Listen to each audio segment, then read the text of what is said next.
نحمده ونصلي على رسوله الكريم أما بعد فأعوذ بالله من الشيطان الرجيم بسم الله الرحمن الرحيم رب اشرح لي صدري ويسر لي أمري واحلل عقدة من لساني يفقه قولي واجعل لي وزيرا من أهلي رب زدني علما رب زدنا علما اللهم فقهنا في الدين اللهم إنا نسألك علما نافعا ورزقا طيبا وعملا متقبلا اللهم انفعنا بما علمتنا وعلمنا ما ينفعنا وزدنا علما اللهم وفقنا لما تحب وترضى ربي يسر ولا تعسر وتمم بالخير إلهي آمين. سورة البقرہ ہم الحمدللہ ہم پڑھ رہے ہیں اور سورة البقرہ کی آیت نمبر 117 تک ہم لوگوں نے پڑھا تھا. بات ہو رہی تھی، ہم نے اس سے پہلے پڑھا کہ بنی اسرائیل کے بارے میں اللہ سبحانہ وتعالیٰ نے فرمایا کہ ان کو بہت فضیلت بخشی گئی، لیکن انہوں نے کیا کیا یہ بھی ہم نے پچھلے رکوع میں پڑھا، پچھلی ساری آیات میں پڑھا کہ انہوں نے اللہ سبحانہ وتعالیٰ کی پے در پہ نافرمانی کی. ان کو امامت بخشی گئی لیکن انہوں نے اس کی قدر نہیں کی، اور پھر کیا ہوا، اللہ سبحانہ وتعالیٰ نے ان سے امامت لے لی. پھر یہاں پہ بات کی جا رہی تھی کہ قریش یہود جو تھے ان کو اس بات کا بڑا زوم تھا کہ وہ اپنے آپ کو اللہ کی بہترین مخلوق تصور کرتے تھے، تو اس کی بھی تردید کی گئی. اور پھر یہاں پر اس کے علاوہ ہم جو بات کر رہے تھے آیت نمبر 16 میں 116 میں کہ اللہ سبحانہ وتعالیٰ نے اپنی قدرت کے دلائل دیے کہ اللہ سبحانہ وتعالیٰ وہ خالق اور مالک ہیں جو عدم سے وجود میں لانے والے ہیں. اور اللہ سبحانہ وتعالیٰ کا کیا قاعدہ ہے کہ اللہ تعالیٰ جب کسی کام کا ارادہ کرتے ہیں تو کیا فرماتے ہیں، کن فیکون، یعنی وہ ہو جاتی ہے. تو اللہ سبحانہ وتعالیٰ تو اذن کرتے ہیں، ارادہ کرتے ہیں اور وہ چیز ہو جاتی ہے، اس کے لیے صرف اتنا فرماتے ہیں. اب یہاں سے آغاز کرتے ہیں آیت نمبر 118 سے. وقال الذین لا يعلمون لولا يكلمنا اللہ او تأتینا آیہ، یعنی نادان لوگ کہتے ہیں، یعنی اب یہاں پہ بات کی جا رہی ہے کہ یہود بھی نادان تھے، اس کے علاوہ جو امی لوگ ہیں، جو کم عقل لوگ تھے، جن کے پاس کتاب کا علم نہیں تھا، وہ کیا کہتے ہیں، وہ یہ کہتے ہیں کہ خود اللہ تعالیٰ ہم سے کیوں کوئی کلام نہیں کرتا. یعنی کہ اگر ہم پیغمبر آیا ہے تو پیغمبر کو ایکسیپٹ کرنے کے بجائے ان کا مطالبہ کیا ہوتا تھا کہ اللہ تعالیٰ خود ہم سے کیوں نہیں بات کرتے، یا کوئی اگر نشانی ہے تو وہ ہم پر اتاری جائے، ہم پر نازل کی جائے، ہمارے پاس کیوں نہیں آتی. فرمایا ایسی ہی بات ان لوگوں نے بھی کہی تھی جو ان سے پہلے تھے. یعنی اس قسم کے جو مطالبات تھے نا، یہ جاہل لوگ کیا کرتے تھے، جن کے پاس علم کی کمی تھی، حکمت کی کمی تھی، فہم کی کمی تھی. تو وہ کیا کہتے تھے کہ اللہ تعالیٰ خود ہمارے پاس آئے اور ہمیں کہے کہ ایک اللہ کی بات کرو تو ہم مانیں گے. پیغمبر کو جھٹلا دیا کرتے تھے. یہ پچھلے تمام جو انبیاء آئے ہیں، ان کے تمام جو امتیں تھیں، ان کی قومیں تھیں، ان کا یہی شیوارہ ہے. آپ انشاءاللہ آگے بھی قرآن مجید میں پڑھیں گے کہ ہر نبی کی تکذیب کی گئی ہے. بہت کم لوگ تھے جو حق کو سمجھ لیتے تھے، اس پر ایمان لے آتے تھے.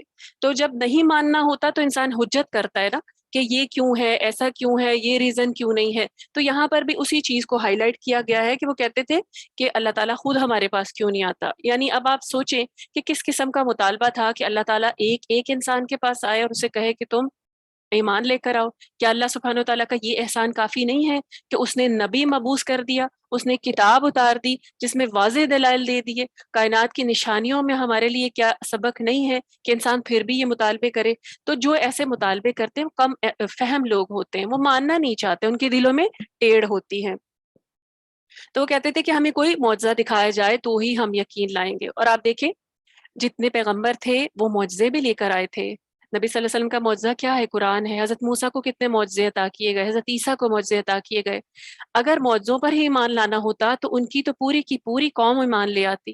ان کے لیے تو یہ دلائل کافی تھے حضرت موسیٰ کے پاس، حضرت سلیمان کے پاس. لیکن اس وقت کے لوگ بھی اسی طرح کی حیل اور حجت کیا کرتے تھے کیونکہ یقین نہیں تھا ان کو. فرمایا كذلك قال الذين من قبلهم مثل قولهم تشابهت قلوبهم، یعنی مزاج کے لحاظ سے اللہ سبحانہ وتعالیٰ فرما رہے کہ ان سب کے دل اور سوچ ملتے جلتے ہیں. یعنی ایسے لوگ جو ہیں، ایسی بات ان لوگوں نے بھی کہی تھی جو ان سے پہلے تھے. یعنی پہلے بھی جو لوگ گزرے ہیں ان کے دل اور سوچ ملتے جلتے ہیں. دیکھیں جو سرکشی ہے نا، سرکش انسان ہے، اس کی سائیکی ایک ہی جیسی ہوتی ہے. چاہے وہ حضرت نوح کے قوم سے تھا، چاہے وہ حضرت موسیٰ کی قوم سے ہوں، چاہے حضرت عیسیٰ کی قوم سے ہوں، چاہے نبی صلی اللہ علیہ وسلم کی قوم سے ہوں، اس امت سے ہوں، سرکشی کی فطرت ایک ہی ہوتی ہے، انہوں نے نہیں ماننا ہوتا۔ ہٹ دھرمی جو ہے نا، وہ ایک کامن فیکٹر ہے جو حق کو نہ ماننے کی وجہ سے، یعنی کہ حق کو نہ ماننے کے راستے میں رکاوٹ تھی۔ تو اللہ سبحانہ و تعالیٰ کہہ رہے ہیں کہ ان کے دل، سوچ سب کچھ ملتا جلتا ہے، انہوں نے نہیں ماننا تھا۔ یہ بے شک ادوار ان کا ٹائم، ان کا ایرا تو کچھ اور تھا، آپس میں ڈفرنٹ تھا، لیکن ان کی سوچیں ایک جیسی تھیں، ان کو صرف کٹ حجتی آتی تھی۔ پھر فرمایا اور قد بینا الآیات لقوم یوقنون، کیا فرمایا؟ اور یقین کرنے والوں کے لیے تو ہم نے نشانیاں کھول کر بیان کر ہی دی ہیں۔ دیکھیں اللہ سبحانہ و تعالیٰ نے کیا کہا کہ جن لوگوں نے ایمان لانا ہے نا، ان کے لیے تو نشانیاں کافی ہیں، ان کے لیے تو کائنات میں دلائل موجود ہیں۔ حضرت ابراہیم علیہ السلام، جن کا ایمان، جو وہ حنیف یکسو مسلمان تھے، وہ کیسے آئے تھے؟ ان کے پاس کوئی پیغمبر نہیں آیا تھا لے کر، اور کوئی کتاب نہیں آئی تھی، انہوں نے کائنات کے دلائل سے اللہ سبحانہ و تعالیٰ کو پہچانا۔ پھر اس کے بعد دیکھیں انبیاء آتے رہے، اتنی انہوں نے حق پر مبنی باتیں کہیں، اور اس کے علاوہ کتابیں آئیں، اتنے روشن دلیلیں دی گئیں۔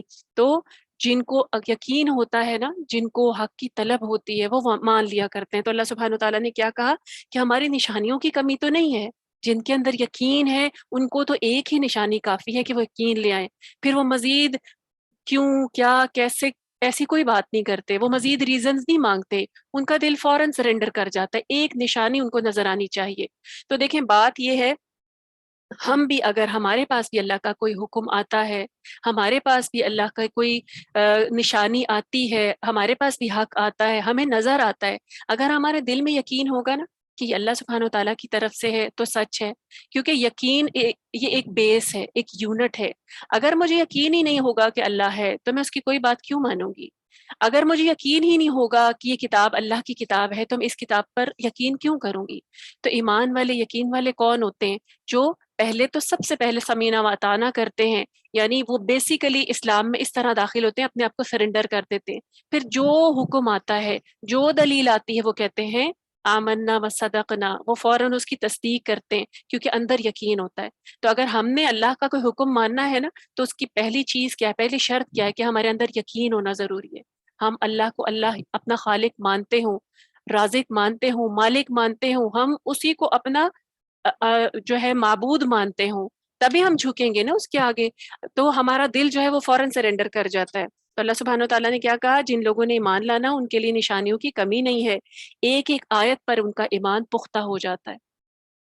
تو ایمان لانے والوں کی مثال قرآن میں بھی ایسی دی گئی ہے کہ جو وہ سنتے تھے اللہ کی آیات تو ان کے رونگٹے کھڑے ہو جاتے تھے، ان کے آنسو نکلنا شروع ہو جاتے تھے، آنسو بہہ پڑتے تھے، اللہ کے کلام سے ان کے ایمان زیادہ ہو جاتے تھے۔ تو یہ ہے یقین، جب اندر دل میں یقین ہوتا ہے تو حق کی ایک بات بھی جو ہے وہ دل پر اثر کر لیتی ہے۔ پھر فرمایا انا ارسلناک بالحق بشیرا ونذیرا، یہ کس کو کہا؟ نبی صلی اللہ علیہ وسلم کو، کہ ہم نے آپ صلی اللہ علیہ وسلم کو یقیناً حق کے ساتھ خوشخبری دینے والا اور ڈرانے والا بنا کر بھیجا ہے۔ اب نبی صلی اللہ علیہ وسلم کی اس آیت میں بعثت کا دو مقاصد بتا دیے گئے ہیں، کیا ہے؟ حق کے ساتھ آئے ہیں اور کیا کرنے آئے ہیں؟ خوشخبری دینے آئے ہیں اور ڈرانے آئے ہیں۔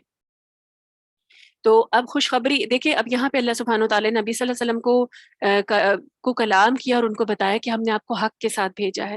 اب اس آیت کو کتاب میں لانے کا مقصد یا لوگوں کو بتانے کا مقصد کیا ہے کہ تمہارے پاس جو رسول آیا ہے نا، تم اسے خود جانتے ہو۔ ایسا نہیں ہوا تھا کہ نبی صلی اللہ علیہ وسلم اچانک کسی ایک علاقے سے آئے اور عرب میں آ کر رہنا شروع کیا اور پھر اس کے بعد انہوں نے وہاں پہ دعویٰ کا کام شروع کر دیا۔ دیکھیں وہ ان میں 40 سال تک پہلے رہتے رہے، اتنے بہترین کردار کے ساتھ، اخلاق کے ساتھ، امانت کے ساتھ، صداقت کے ساتھ۔ تو اللہ سبحانہ و تعالیٰ نے کیا کہا کہ تم اس نبی کو خود جانتے ہو، تم تو خود گواہی دیتے ہو کہ وہ صادق ہے، اس نے آج تک جھوٹ نہیں بولا۔ تو ایسا شخص جو کسی انسان سے جھوٹ نہیں بول سکتا، وہ خالق کے بارے میں کیسے جھوٹ بول سکتا ہے؟ تو جس کو تم صادق مانتے ہو، جب وہ تمہیں اللہ کی آیات بتا رہا ہے تو تم اس کو جھوٹ کیوں کہہ رہے ہو؟ وہ جھوٹ نہیں تراش کر سکتا، اور وہ کیا، یعنی وہ تمہارے پاس آیا ہے تو حق لے کر آیا ہے۔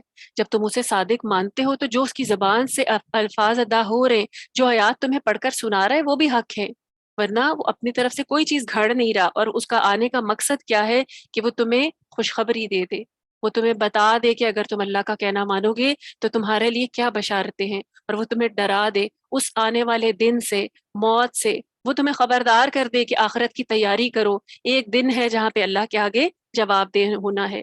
پھر فرمایا وَلَا تُسْأَلُوا عَنْ أَصْحَابِ الْجَحِيمِ، یہ کس کو کہا جا رہا ہے؟ یہ بھی نبی صلی اللہ علیہ وسلم کو کہا جا رہا ہے کہ آپ کو ہم نے، آپ کا مقصد کیا ہے؟ آپ کا مقصد ہے کہ آپ خبردار کر دیں، آپ کا مقصد ہے کہ آپ ایمان لانے والوں کو خوشخبریاں دے دیں کہ وہ خوش ہو جائیں، دنیا میں وہ مشقتیں اٹھا رہے ہیں اللہ کی خاطر تو وہ خوش ہو جائیں، ان کے لیے بے حد اجر و ثواب ہے۔ لیکن آپ جہنم والوں کے بارے میں آپ سے پوچھ گچھ نہیں ہوگی۔ یعنی یہ کیا کہا گیا کہ آپ صلی اللہ علیہ وسلم جب لوگوں کو ایمان کی دعوت دیتے ہیں، ایک اللہ کی طرف بلاتے ہیں، تو جو نہیں مانتا وہ کون ہے؟ اہل جہنم ہے، اہل دوزخ ہے۔ تو آپ صلی اللہ علیہ وسلم سے ان کے بارے میں سوال نہیں کیا جائے گا کہ وہ دوزخ میں کیوں چلے گئے، آپ کا کام ہے پہنچا دینا، آپ پہنچاتے رہیں۔ تو جس نے ماننا ہے وہ پھر کیا کرے گا؟ وہ اپنی آخرت سنوار کر جنت میں جائے گا، اور جو نہیں مانے گا، انکار کرے گا، ہٹ دھرمی اختیار کرے گا، وہ جہنم میں جائے گا، اور ہم آپ سے اس کے بارے میں نہیں پوچھیں گے کہ یہ کیوں آیا ہے جہنم میں، تم ذمہ دار ہو۔ آپ کا کام صرف، آپ مکلف نہیں ہے، ہدایت صرف اللہ کا کام ہے دینا، آپ کا کام پہنچا دینا ہے۔ تو دیکھیں یہاں پر ہمارے لیے کیا موجود ہے اس آیت میں سبق، کہ ہم اللہ سبحانہ و تعالیٰ کے دین کو، دین اسلام کو ماننے والے ہیں، نبی صلی اللہ علیہ وسلم کے امتی ہیں، یہ قرآن جو ہے ہمارے لیے نازل ہوا ہے، اور ہمیں ایک ذمہ داری دی گئی ہے کہ ہم حق بات آگے پہنچائیں۔ اور ہمارا کام کیا ہے کہ ہمیں کوئی حق بات پتہ چلتی ہے تو ہم اسے آگے پہنچا دیں، اس سے قطع نظر کہ وہ اگلا ماننے والا مان رہا ہے یا نہیں مان رہا، حکمت کے ساتھ اللہ تعالیٰ کی واضح دلائل کے ساتھ جو ہے بات پہنچا دیں۔ ہمارا کام ہے پہنچا دینا، پھر ہم مکلف نہیں ہوں گے، اللہ سبحانہ و تعالیٰ ہم سے پوچھے گا نہیں، ہم اپنی حجت پوری کر دیں گے۔ اللہ سبحانہ و تعالیٰ روز قیامت ہم سے یہ نہیں پوچھیں گے تمہارے ارد گرد یہ غلط کام ہو رہا تھا، تمہارے ارد گرد یہ شرک ہو رہا تھا، تمہارے ارد گرد اللہ کی نافرمانیاں ہو رہی تھی، تو تم کیوں خاموش تھے؟ تمہارا کام تھا ڈرا دینا۔ دیکھیں آج امت مسلمہ نبی صلی اللہ علیہ وسلم کی وارث ہے، اس کتاب کی وارث ہے، تو ہمارا کام ہے کہ ہم پہنچا دیں۔ پھر اگر کوئی نہیں مانتا تو پھر یہ ان کا مسئلہ ہے، پھر وہ اپنے کے خود ذمہ دار ہیں۔ تو ہر مسلمان پر فرض ہے کہ وہ اللہ کے کلام کو سیکھے اور اسے آگے پہنچائے۔ پھر آگے بتایا جا رہا ہے، نبی صلی اللہ علیہ وسلم کو پھر کلام کیا جا رہا ہے وَلَن تَرْضَىٰ عَنْكَ الْيَهُودُ وَلَا النَّصَارَىٰ حَتَّىٰ تَتَّبِعَ مِلَّتَهُمْ، اور یہود و نصارہ تو آپ صلی اللہ علیہ وسلم سے اس وقت تک کبھی بھی خوش نہیں ہو سکتے جب تک کہ آپ ان کے دین کی پیروی نہ کرنے لگیں۔ یعنی آپ صلی اللہ علیہ وسلم جب تک ان کا طریقہ نہیں اختیار کر لیں۔ دیکھیں یہاں ملت سے مراد دین نہیں ہے، یعنی تورات اور انجیل اس دین کی بات نہیں ہو رہی، طریقے کی بات ہو رہی ہے۔ ملت جو ہے نا وہ طریقے کو بھی کہا جاتا ہے، طریقہ، امت یعنی ایک طریقے پر جو قائم ہے۔ تو یہاں پہ اس سے مراد کیا لی جا رہی ہے کہ نبی صلی اللہ علیہ وسلم کو کیا کہا جا رہا ہے کہ یہ آپ سے ناراض رہیں گے تب تک جب تک آپ ان کی بات نہیں مانیں گے، تب تک جب تک آپ ان کی خرافات کی پیروی نہیں کریں گے۔ یہاں اس سے مراد، ملت سے مراد وہ تمام خرافات ہیں جنہیں لوگوں نے دین سمجھ کر اپنا رکھا تھا، جنہیں لوگوں نے عبادت کے نام پر خود ساختہ جو ہے وہ قائم کر رکھا تھا ان کو۔ اور پھر کیا ان کا کیا مطالبہ تھا نبی صلی اللہ علیہ وسلم سے، کہ بعض اوقات وہ مطالبہ کیا کرتے تھے کہ آپ آ کے ہمارے اس بت پہ ہاتھ رکھ دیں تو ہم آپ کی بات مانیں گے۔ تو نبی صلی اللہ علیہ وسلم اتنے حریص تھے ان کی خیر کے، وہ چاہتے تھے کہ کسی طرح جو ہے وہ ایمان لے آئیں، لیکن اللہ سبحانہ و تعالیٰ نے خبردار بھی کیا ہے قرآن مجید میں، اور ساتھ یہ بھی بتا دیا گیا ہے یہ چاہتے، ان کا کام یہ ہے، یہ جب تک آپ سے راضی نہیں ہوں گے، جب تک آپ ان کے طریقے کی پیروی نہیں کریں گے، جب تک آپ ان کی بات نہیں مانیں گے، تو ان کو خوش کرنے کی فکر چھوڑ دیجئے، کیونکہ جب تک آپ ان کے آپ عقائد اور اعمال کی ان کی گمراہیوں میں مبتلا نہ ہو جائیں جن میں یہ پڑے ہوئے ہیں، یہ آپ سے خوش نہیں ہوں گے۔ یعنی وہ کیا چاہتے تھے نبی صلی اللہ علیہ وسلم سے کہ یہ بتانا چھوڑ دیں کہ ایک اللہ ہے، یہ بتانا چھوڑ دیں کہ ان بتوں کی عبادت نہیں کرنی، کیونکہ اس سے کیا ہوتا تھا، ان کے بتوں کی ظاہر ان کی عبادت جو تھی وہ لوگ چھوڑنا شروع کر دیے تھی، جو مسلمان ہو رہے تھے وہ بتوں کو پوجتے نہیں تھے، وہ بتوں کے پاس نہیں جاتے تھے، تو یہی ان کو اصل تکلیف تھی۔ دیکھیں مشرکین مکہ اللہ کو مانا کرتے تھے، ٹھیک ہے، ربوبیت کے تو قائل تھے لیکن الوہیت کے قائل نہیں تھے، اللہ کی صفات میں شریک کیا کرتے تھے۔ تو یہاں پہ، اور وہ نبی صلی اللہ علیہ وسلم سے چاہتے تھے کہ آپ بھی یہ طریقہ اختیار کر لیں، تب ہم آپ کی مجلسوں میں آئیں گے، تب ہم آپ سے آپ کا کہنا مانیں گے۔ تو اللہ تعالیٰ نے کہا کہ یہ تم سے یہود جو ہے، یہ نصارہ جو ہے، اگر آپ ان کو بھی راضی کرنا چاہیں تو یہ چاہیں گے کہ یہ راضی اس وقت ہوں گے جب آپ کیا کریں گے، ان کے الٹے سیدھے طریقوں کے جو ہے ان کو فالو کرنا شروع کریں گے. دیکھیں آج بھی ہمارا طریقہ کیا ہے، آج امت مسلمہ کو ایک مکمل دین دیا گیا ہے، مکمل زندگی گزارنے کا طریقہ دیا گیا ہے، لیکن آج ہم اپنے ارد گرد اپنے حالات دیکھیں اپنے ارد گرد، تو ہم کیا کرتے ہیں؟ ہم یہود اور نصارہ کی پیروی میں لگے ہوئے ہیں، ہم یہود اور نصارہ کو خوش کرنے میں لگے ہوئے ہیں، کیونکہ دیکھیں وہ دنیا میں تو ترقی کر رہے ہیں لیکن آخرت میں ان کا کوئی حصہ نہیں ہے. دنیا میں ان کی ترقیوں کو دیکھ کے ہم سمجھتے ہیں کہ ایک بہت اچھا طریقہ ہے، چلو ان کی یہ عید آ رہی ہے تو ہم یہ بھی منا لیتے ہیں، ان کا ہیلووین آیا تو ہم یہ بھی منا لیتے ہیں، ان کی کرسمس آئی تو ہم یہ بھی کر لیتے ہیں، ان کا یہ ڈے آیا ہے تو وہ بھی منا لیتے ہیں. تو کیا ہے، ہم کیا چاہتے ہیں کہ ہم ان کے درمیان میں رہ کے ان کو خوش کرتے رہیں، ان کے ساتھ گھل مل جائیں.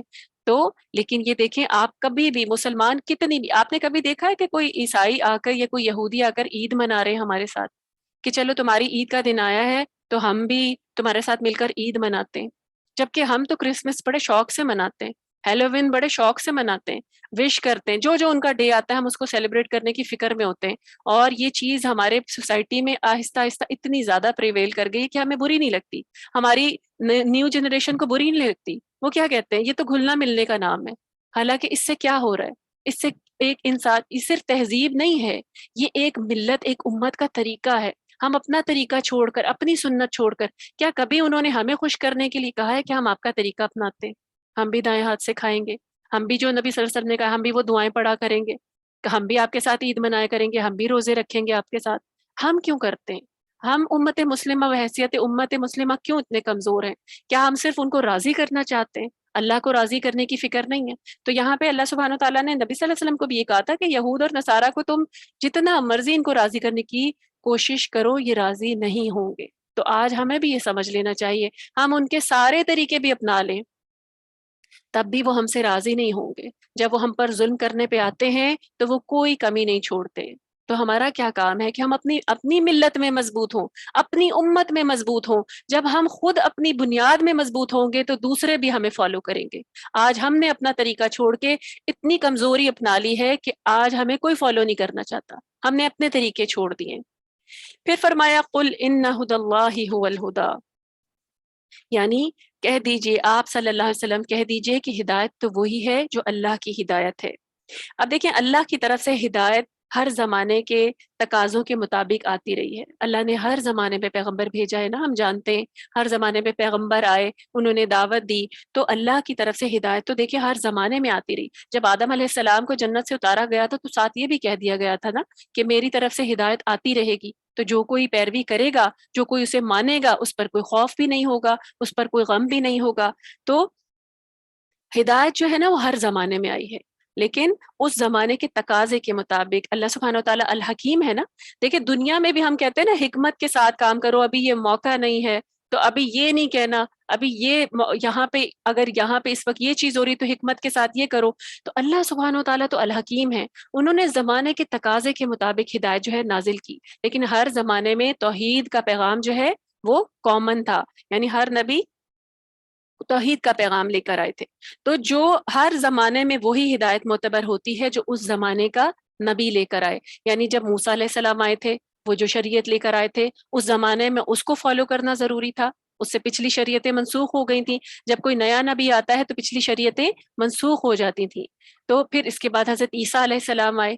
اب کیا ہوا، اگر وہ حضرت جو یہود تھے اگر وہ حضرت عیسیٰ کو مان لیتے تو اس وقت وہ مسلمان ہوتے، اس وقت کے مسلمان ہوتے. لیکن انہوں نے کیا کیا، وہ اپنے طریقے پر ڈٹے رہے.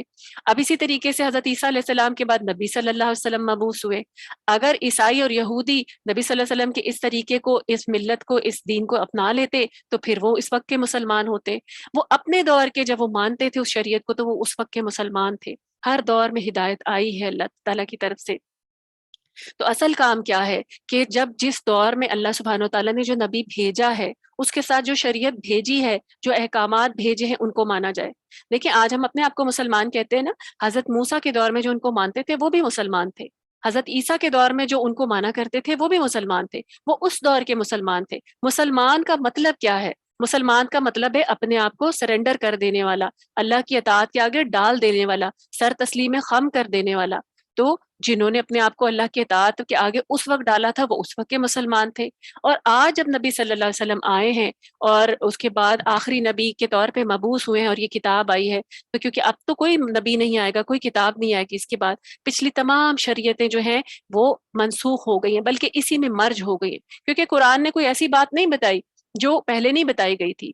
ٹھیک ہے، طریقے اطوار جو تھے، شریعتیں جو تھیں وہ ڈفرینٹ ضرور ہیں، لیکن پیغام ایک ہی ہے۔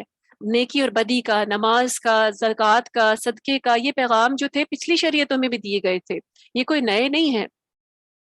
تو یہاں پہ اللہ سبحانہ وتعالیٰ نے کیا کہا کہ جو ہدایت ہے وہ اللہ ہی کی ہدایت ہے، یعنی جب ہدایت آئے گی جس دور میں بھی، تو جو اس کو مانے گا وہ ہدایت پر ہوگا۔ آج ہم اگر تورات کی پیروی شروع کر دیں، ہم کہیں کہ یہ بھی تو اللہ کی طرف سے آئی ہے، تو ہم ہدایت یافتہ نہیں ہوں گے۔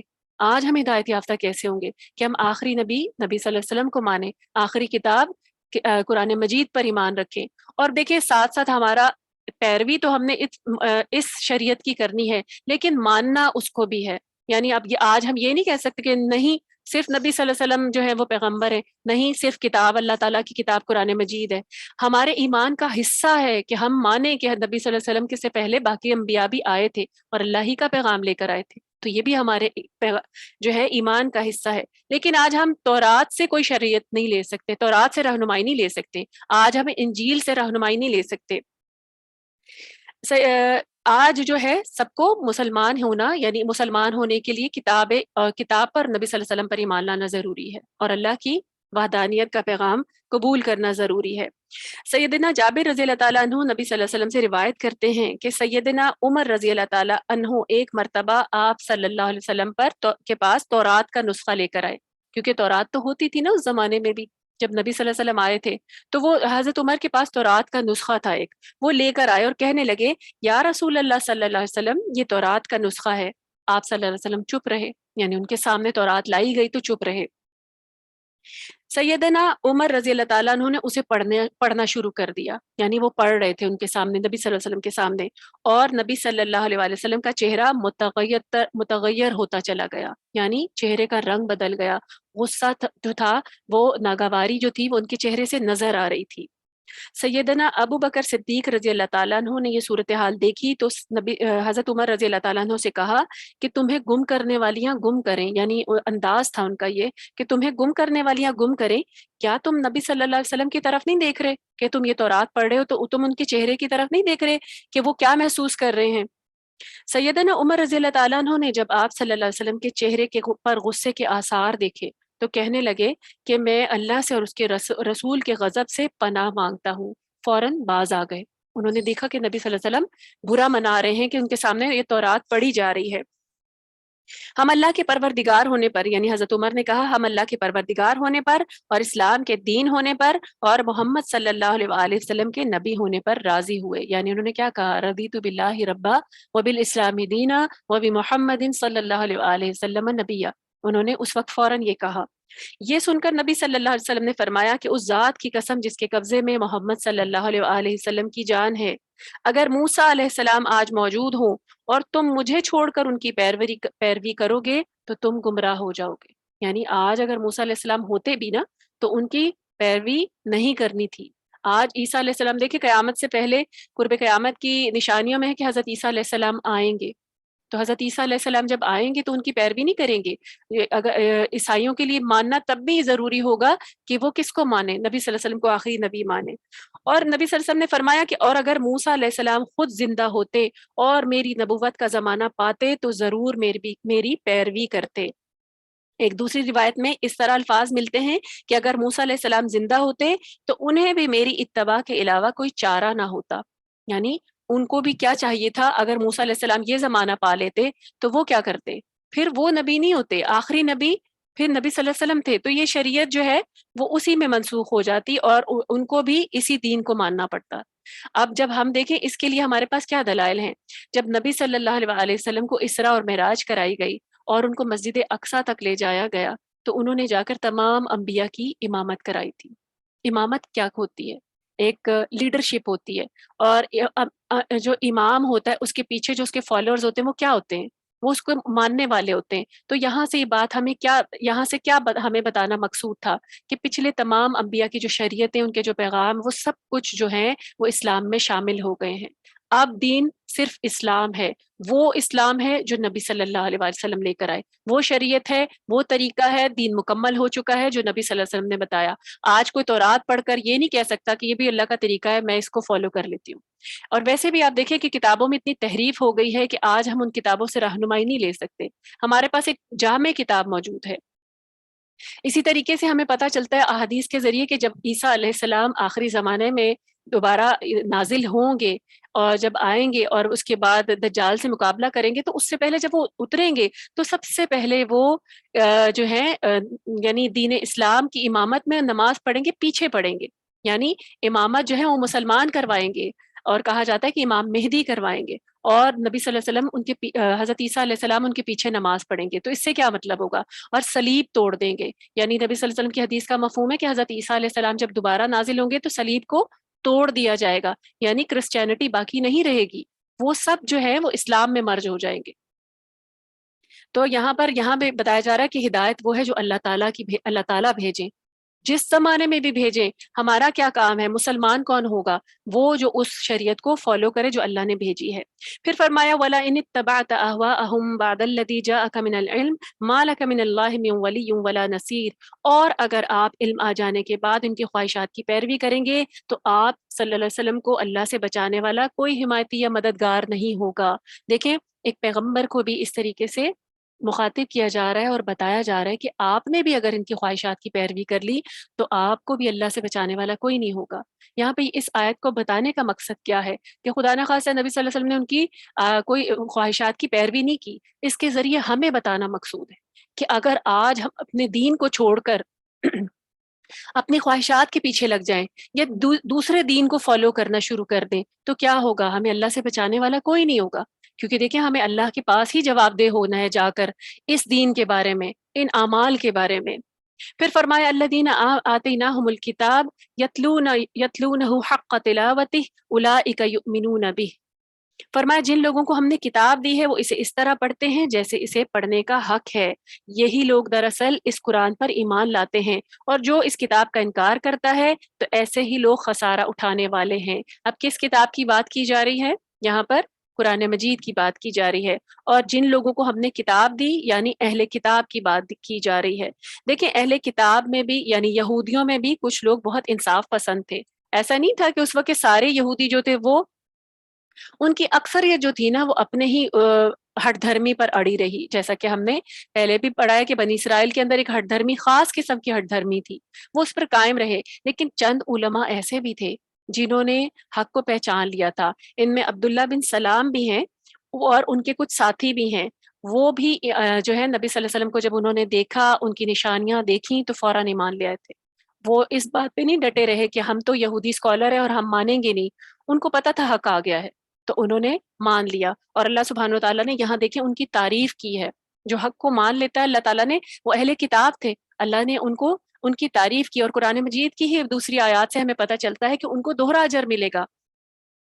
دیکھیں میں اور آپ تو پیدائشی مسلمان ہیں نا، ہم مسلمان گھروں میں پیدا ہو گئے ہیں، لیکن آج کے جو ریورٹ مسلمز ہیں، جو اپنے دین کو، جو کسی اور دین میں پیدا ہوتے ہیں اور پھر اس کے بعد کائنات کی نشانیوں سے، کتاب سے، کسی نہ کسی طریقے سے، کسی سورس سے رہنمائی لے لیتے ہیں، حق ان تک پہنچتا ہے اور وہ فوراً اس کو پہچانتے ہیں اور اپنا پرانا طریقہ چھوڑ کر کیا کرتے ہیں؟ اسلام لے آتے ہیں۔ اسلام کون سا ہے آج؟ اسلام کون سا ہے؟ وہ اسلام جو نبی صلی اللہ علیہ وسلم لے کر آئے، وہ طریقہ۔ تو وہ پھر جو اس کو فالو کرتے ہیں تو ان کو ڈبل ڈبل اجر ملے گا۔ ایک تو یہ کہ وہ اپنے طریقے پر تھے، اور دوسرا یہ کہ وہ اس کے بعد انہوں نے حق کو پہچانا اور وہ ایمان لے آئے۔ تو یہاں پہ ان لوگوں کی تعریف کی جا رہی ہے، اور ساتھ کیا بتایا جا رہا ہے اس آیت کے آخر میں کہ جو اس کتاب پر ایمان نہیں لائے گا، اس کا انکار کرے گا، وہ خسارے میں ہے، وہ نقصان اٹھانے والا ہے۔ اب یہ جو خسارہ ہے نا، یہ صرف اہل کتاب کے لیے نہیں ہے، کتاب کے نہ ماننے والوں کے لیے نہیں ہے، ان کے لیے بھی ہے جن کے پاس یہ کتاب ہے اور وہ اس سے رہنمائی نہیں لیتے، تو وہ بھی نقصان ہے۔ دیکھیں ہمیں کتاب مکمل، یہ کتاب جو ہے نا مجھے اور آپ کو مکمل وہ رہنمائی دیتی ہے جو ہمیں جنت تک لے جائے گی، اور جنت میں نہ جانا ہی تو خسارہ ہے۔ تو اگر ہم اس کتاب سے رہنمائی لیں گے ہی نہیں اور سمجھیں گے ہی نہیں اور ہمیں پتہ ہی نہیں چلے گا وہ کیا طریقہ ہے جس سے ہم نے جنت میں جانا ہے، تو پھر ڈیفینیٹلی ہم خسارہ اٹھانے والوں میں سے ہوں گے۔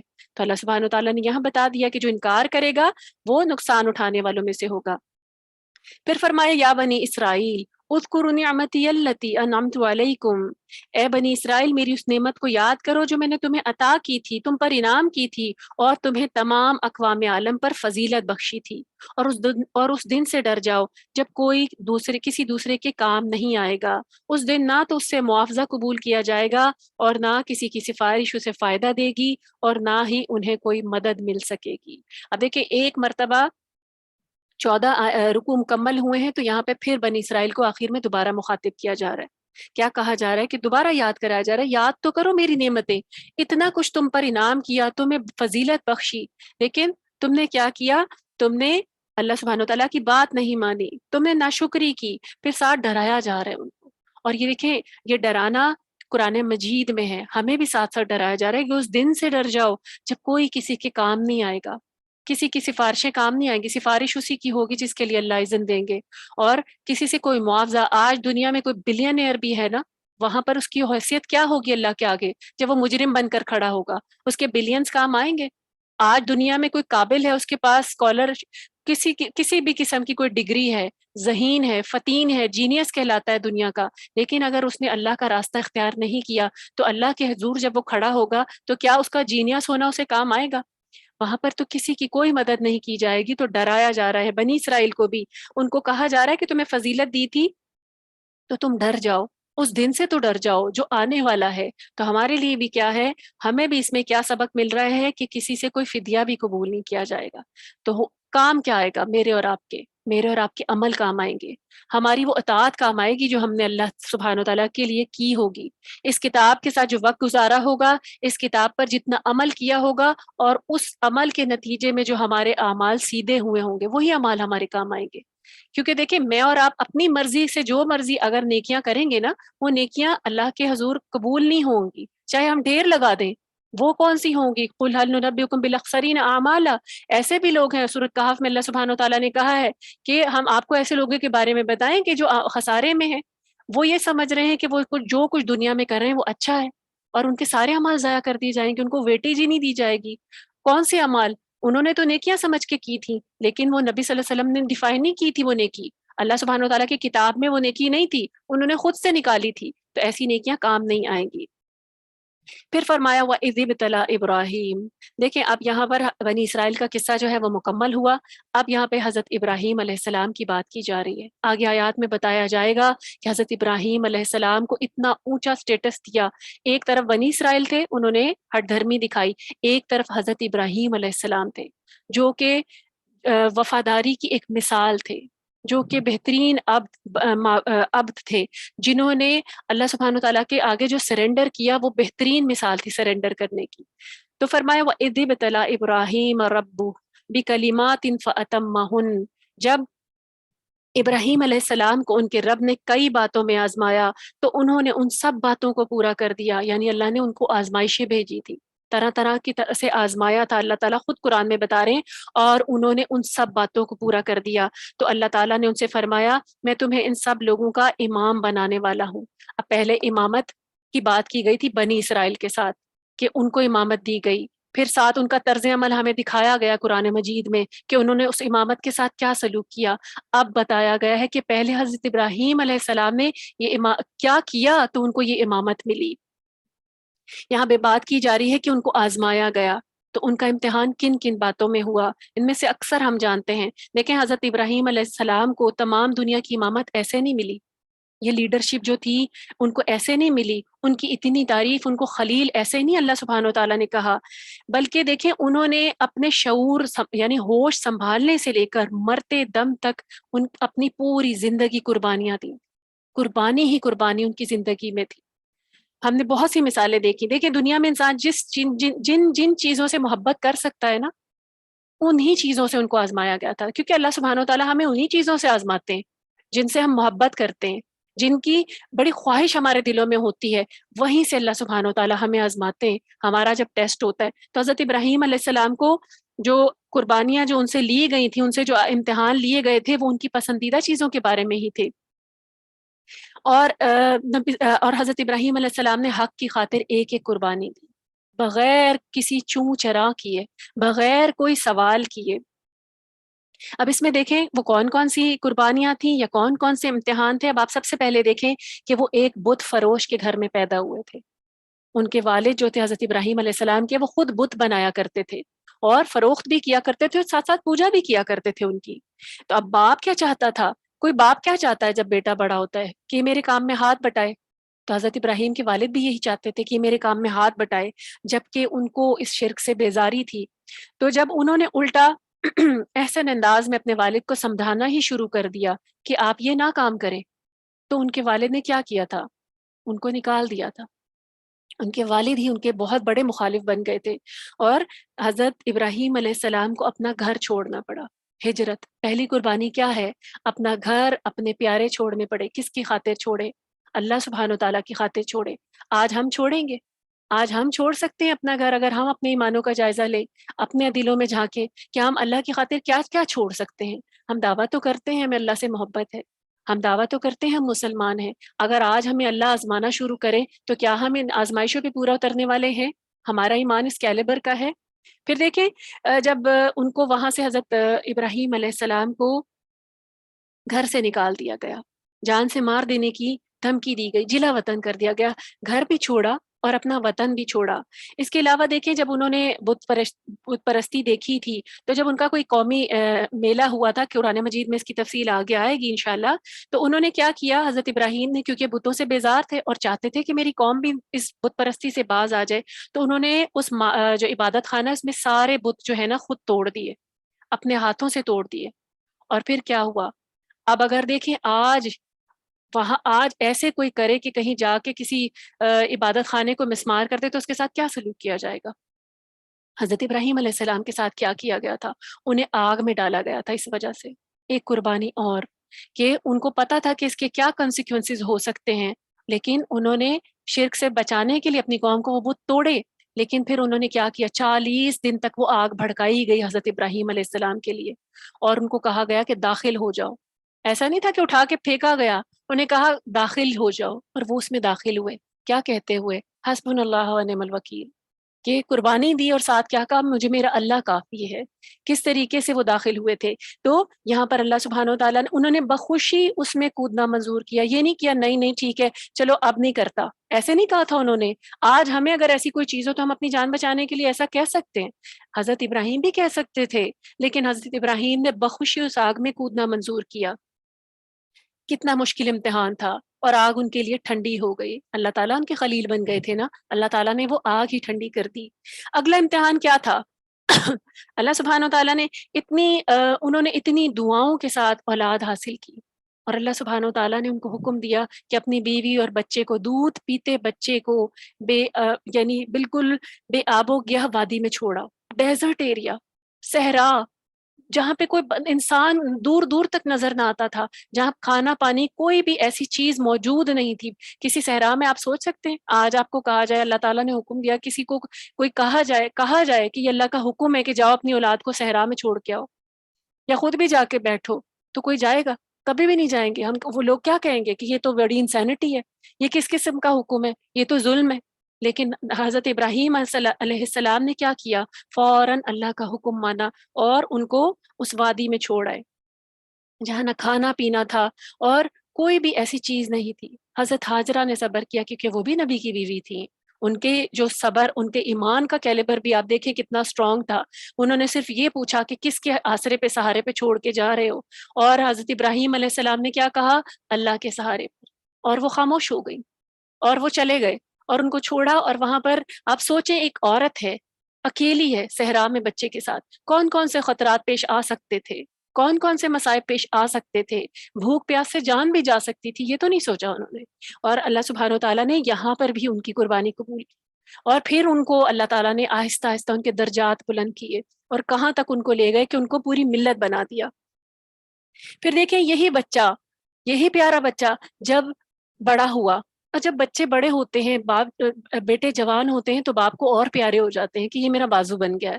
تو جب یہ بھی بیٹا بڑا ہوا تو اللہ سبحانہ و تعالیٰ نے ان کو قربان کرنے کا یعنی ذبح کر دینے کا حکم دیا. خواب میں دیکھا اور پھر اس کے بعد یہ نہیں سوچا کہ ٹھیک ہے ایسی خواب آیا ہوگا. دیکھا 3 دن تک مسلسل خواب آتا رہا اور پھر اس کے بعد اپنے بیٹے سے اس بات کا ذکر کیا. وہ بھی نبی تھے، وہ بھی نبی کے بیٹے تھے. انہوں نے بھی کیسے کہا، دیکھیں آپ اس پورے خاندان کو دیکھیں کس طرح کا خاندان تھا یہ، اللہ کی خاطر کیسی قربانیاں دیں. بیٹے نے کہا کہ آپ اللہ کا حکم پورا کریں. آج کوئی ایسے کہہ سکتا ہے؟ آج کوئی باپ اپنے بیٹے کی گردن پہ چھری چلا سکتا ہے اس طرح کہ صرف اللہ نے کہا ہے؟ تو کیسی کیسی قربانی تھی. اور پھر اللہ سبحانہ و تعالیٰ نے ان کی ان قربانیوں کو قبول کرتے ہوئے ان کی آزمائش مکمل ہوئی. اور بھی بہت ساری آزمائشیں دیکھیں، یہ تو بڑی چھوٹی اس طرح کی چیزیں ہیں، بہت کم چیزیں ہیں جو ہمارے سامنے لسٹڈ ہیں، اور لیکن اس کے علاوہ بھی بہت ساری چیزوں میں اللہ نے ان کو آزمایا تھا. اور جب وہ آزمائشوں پہ پورے اترے تو اللہ تعالیٰ نے ان کو خود ایک سرٹیفکیٹ دیا. کیا کیا؟ خلیل بنایا ان کو. ایک ایک انسان کو پوری امت کہہ دیا اللہ نے، اور ایک امت ایسے کہ پھر ان کی نسلوں میں اللہ سبحانہ و تعالیٰ نے انبیاء پیدا کر دیے، ان کی نسلوں میں نبوت اترنا شروع ہوئی. یعنی جتنے بھی نبی آئے پھر وہ ان کی نسل سے ہی آئے. تو یہ ہے قربانی. اور پھر اللہ سبحانہ و تعالیٰ نے ان کو کیا کہا آگے، قال انی جاعلک للناس اماما، میں تمہیں اب لوگوں کے لیے امام بنانے والا ہوں. امام کو کیا ہوتا ہے؟ امام کیوں ہوتا ہے؟ کہ اس کو فالو کیا جائے. اور ان کے لیے ان کے رول ماڈل میں ہمارے لیے کیا نمونہ ہے؟ حضرت ابراہیم میں ہمارے لیے کیا نمونہ ہے؟ کیا چیز ہے؟ کیا ہم وہ قربانیاں دیں؟ قربانیوں کے لیے تو دیکھیں ہمارے ایمان اتنے تیار نہیں ہے. سب سے پہلی چیز جو ان کے لیے ان کی شخصیت میں ہمارے نمونہ ہے وہ ہے توحید. توحید کہ اللہ کے آگے جھک جائیں، مکمل جھک جائیں، ادھر ادھر دوسرے آسرے تلاش کیے بغیر. پھر اللہ تعالیٰ ہمیں ان درجوں سے نوازے گا جو ہم چاہتے ہیں. اللہ کی جب مقرب ہونا چاہتے ہیں تو جب اللہ سبحانہ و تعالیٰ نے ان کو کیا کہا کہ میں تمہیں بنانا چاہتا ہوں امام، تو انہوں نے کیا کہا؟ انہیں فوراً فکر ہوئی اپنی اولاد کی. فرمایا قال ومن ذریتی، کیا میری اولاد سے بھی یہی وعدہ ہے؟ یعنی مجھے آپ نے امام بنایا ہے، نبی بنایا ہے، میری اولاد سے بھی یہی وعدہ ہے؟ اللہ تعالیٰ نے فرمایا قال لا ینال عہد الظالمین، کہ اللہ تعالیٰ نے فرمایا ظالموں سے میرا یہ وعدہ نہیں ہے. یعنی اب اس کا کیا مقصد ہے؟ اب آپ دیکھیں حضرت ابراہیم علیہ السلام کتنے شفیق پرسنالٹی جو ہمارے سامنے آ رہی ہے کہ انہوں نے قربانیاں بھی دیں. جب ان کو امامت دی جانے لگی تو ان کو اپنی اولاد کی، صرف اپنی یعنی فوراً اولاد جو بالکل بیٹے تھے ان کی نہیں، اپنی نسلوں کی فکر ہو گئی ان کو. اور انہوں نے کیا کہا کہ میری نسلوں سے بھی یہی وعدہ ہے. تو اللہ سبحانہ و تعالیٰ نے کیا کہا کہ تمہاری نسلوں سے وعدہ نہیں ہے، یعنی یہ جو وعدہ ہے یہ صرف نیک لوگوں سے ہے جو تمہاری نسلوں میں آئیں گے. امامت کا وعدہ تمہاری اولاد سے تعلق تو رکھتا ہوگا لیکن ان لوگوں سے جو صالح ہوں گے. جو ظالم ہیں، جو گناہگار ہیں، ان سے یہ وعدہ نہیں ہے، ان کے ساتھ کوئی خیر اور بھلائی کا وعدہ نہیں ہے. تو یہاں سے دیکھیں یہود کے اس غلط عقیدے کی تردید ہوتی ہے کہ جو وہ سمجھتے تھے کہ ہم چونکہ پیغمبروں کی اولاد ہیں تو ہمارے لیے آخرت کا عذاب نہیں ہوگا، کیونکہ اللہ تعالیٰ نے ان کی کوئی گارنٹی نہیں لی تھی. پھر فرمایا وَإِذْ جَعَلْنَا الْبَيْتَ مَثَابَةً لِلنَّاسِ وَأَمْنًا، خانہ کعبہ یعنی بیت اللہ کی بات ہو رہی ہے کہ وَاتَّخِذُوا مِن مَقَامِ إِبْرَاهِيمَ مُصَلًّى، اور جب ہم نے بیت اللہ کو لوگوں کے لیے عبادت گاہ یعنی خانہ کعبہ کو عبادت گاہ اور امن کی جگہ قرار دیا تو حکم دیا کہ مقام ابراہیم کو جائے نماز بنا لو. اب مصابہ کا ذکر ہوا ہے. مصابہ جو ہے نا یہ ایسی جگہ کو کہتے ہیں جہاں لوگ بار بار آتے ہیں. اب آپ دیکھیں اللہ نے مصابہ بنا دیا تھا اور آج حرم کی کیا کیفیت ہے، وہاں لوگ بار بار آتے ہیں. جو ایک بار جاتا ہے وہ دیوانہ وار ایک بار ہو کے آ جاتا ہے نا، اس کے دل میں پھر تڑپ لگ جاتی ہے کہ میں پھر جاؤں. کیسی کشش ہے. اور لوگ بار بار جاتے ہیں. وہ صحرا اللہ نے ایسا بات کیا، اسے ایسا مصابہ بنا دیا کہ وہ لوگ تڑپ کر جاتے ہیں، دعائیں مانگتے ہیں اس جگہ جانے کی. اور پھر یہاں پہ مقام ابراہیم کے بارے میں بات کی جا رہی ہے. مقام ابراہیم جو ہے اس کی بہت زیادہ فضیلت ہے. یہ وہ پتھر ہے جس پر کھڑے ہو کے سیدنا ابراہیم علیہ السلام نے خانہ کعبہ کی تعمیر کی تھی. اسی پہ کھڑے ہو کے انہوں نے لوگوں کو حج کے لیے پکارا تھا. یعنی اب دیکھیں صحرا میں آواز لگائی تھی لیکن اس آواز کو اللہ نے کیا اثر دیا تھا کہ حج جو ہے تا قیامت یعنی ہوتا رہے گا. اور یہ پتھر جو ہے یہ خانہ کعبہ کے صحن میں ہے. اور آج کل ہم سب جانتے ہیں جو لوگ جا بھی چکے ہیں کہ وہ ایک چھوٹی سی شیشے کی ایک گنبد نما جو ہے نا بنائی ہوئی ہے، کیس بنایا ہوا ہے. اس میں انہوں نے حضرت ابراہیم علیہ السلام کے جو سٹیپ ہے نا ان کو وہاں پر پریزرو کر دیا ہے.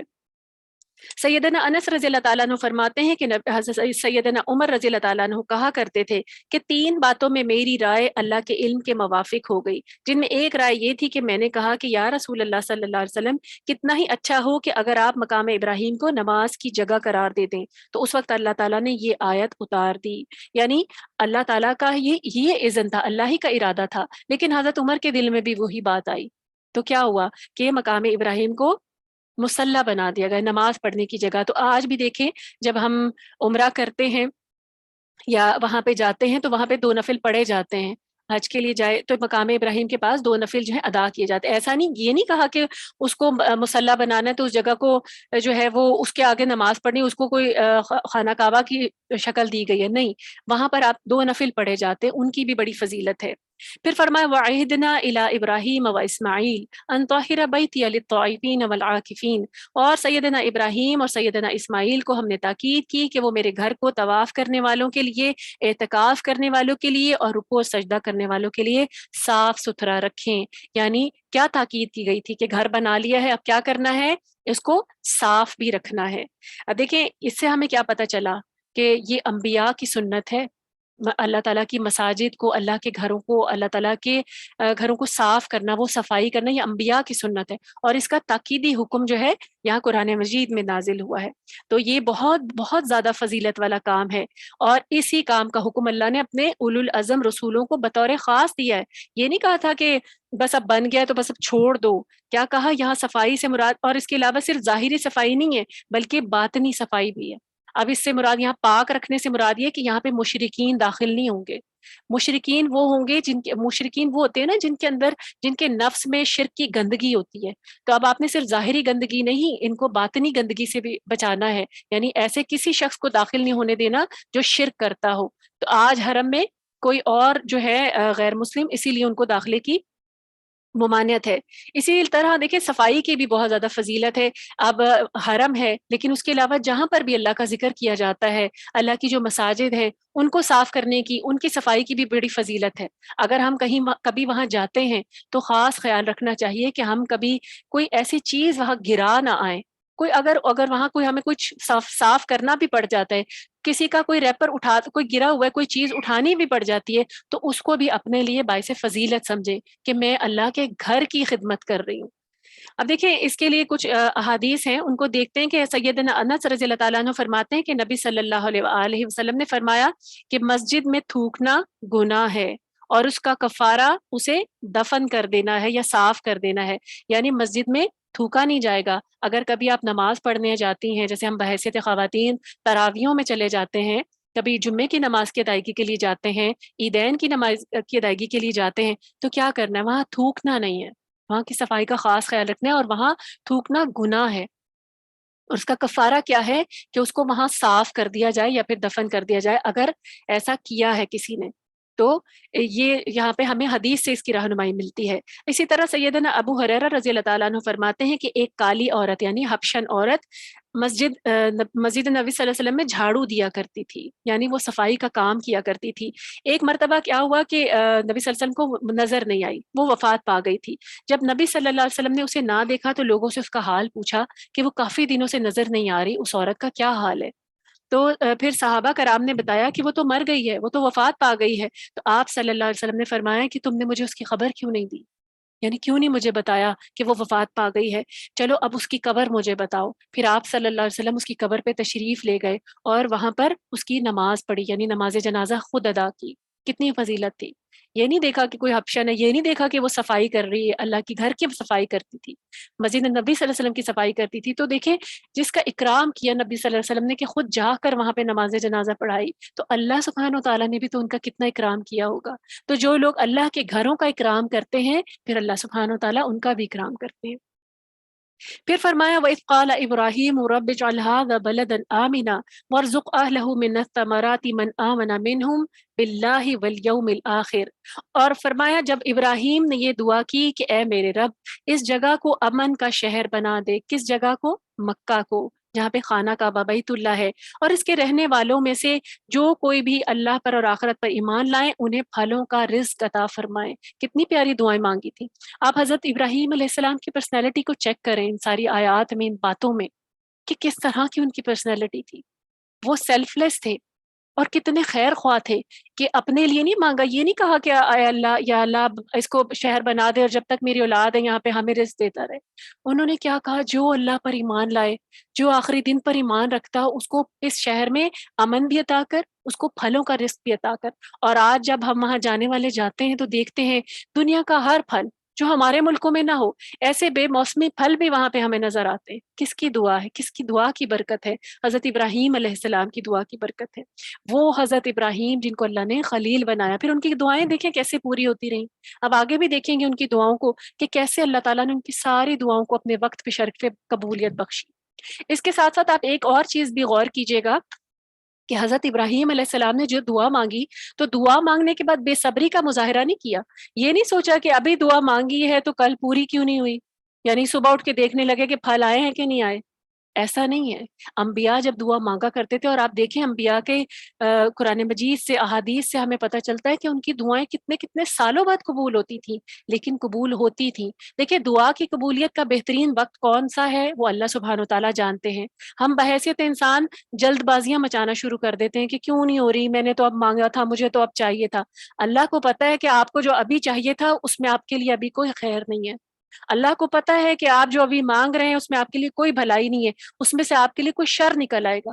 تو اللہ سبحانہ و تعالیٰ اس دعا کو آپ کے لیے یا تو بہترین وقت پر پورا کرنے کے لیے رکھ دیتے ہیں یا اس کے بدلے آپ کو کچھ بہتر چیز نواز دیتے ہیں. تو حضرت ابراہیم کی دعاؤں کو دیکھیے کہ کہاں دوسروں کے لیے, نسلوں کے لیے دعائیں مانگ رہے ہیں, اور پھر ساتھ ساتھ ان کی دعائیں قبول ہو رہی ہیں اپنے بہترین وقت پر, اپنے بہترین اوقات میں. تو حضرت ابراہیم علیہ السلام کی دعائیں قبول ہوئیں اور آج حرم امن والی جگہ ہے. اور ابو شریح نے عمرو بن سعید کو کہا کہ نبی صلی اللہ علیہ وسلم نے فتح مکہ کے دوسرے دن خطبہ ارشاد فرمایا. پہلے حمد و ثنا بیان کی, پھر فرمایا کہ اللہ نے مکہ کو حرام کیا ہے. مسجد الحرام کہتے ہیں نا, مکہ کو حرام کیا ہے, امن والا شہر ہے. کس طرح؟ لوگوں نے نہیں کیا, یعنی یہ لوگوں نے نہیں کیا, اللہ نے حرام کیا ہے. اب کیا حرام کیا ہے؟ تو جو کوئی شخص اللہ پر اور قیامت کے دن پر ایمان رکھتا ہو, اسے نہ وہاں خون بہانا درست ہے اور نہ ہی کوئی درخت کاٹنا. یعنی جو شخص مکہ کی حدود میں داخل ہو جاتا ہے وہ اس کے اوپر لازم ہے کہ وہ وہاں پر فساد سے بچے, کیونکہ وہاں فساد کرنا بے حد گناہ. آپ اگر ایک لاکھ نماز کے برابر وہاں ثواب پاتے ہیں ایک نماز ادا کرنے کا, تو آپ کو وہاں گناہ کرنے کا جو کوئی بھی برائی کرنے کا جو گناہ ہے نا, وہ بھی کئی گنا ملے گا. اور وہاں پر کسی درخت کو کاٹنا, پھول کو توڑنا, یہ ساری چیزیں, کسی بھی قسم کا شر پھیلانا سخت گناہ کی بات تصور کی جاتی ہے. تو اللہ نے وہاں خون بہانا, وہاں قتل نہیں کیا جا سکتا.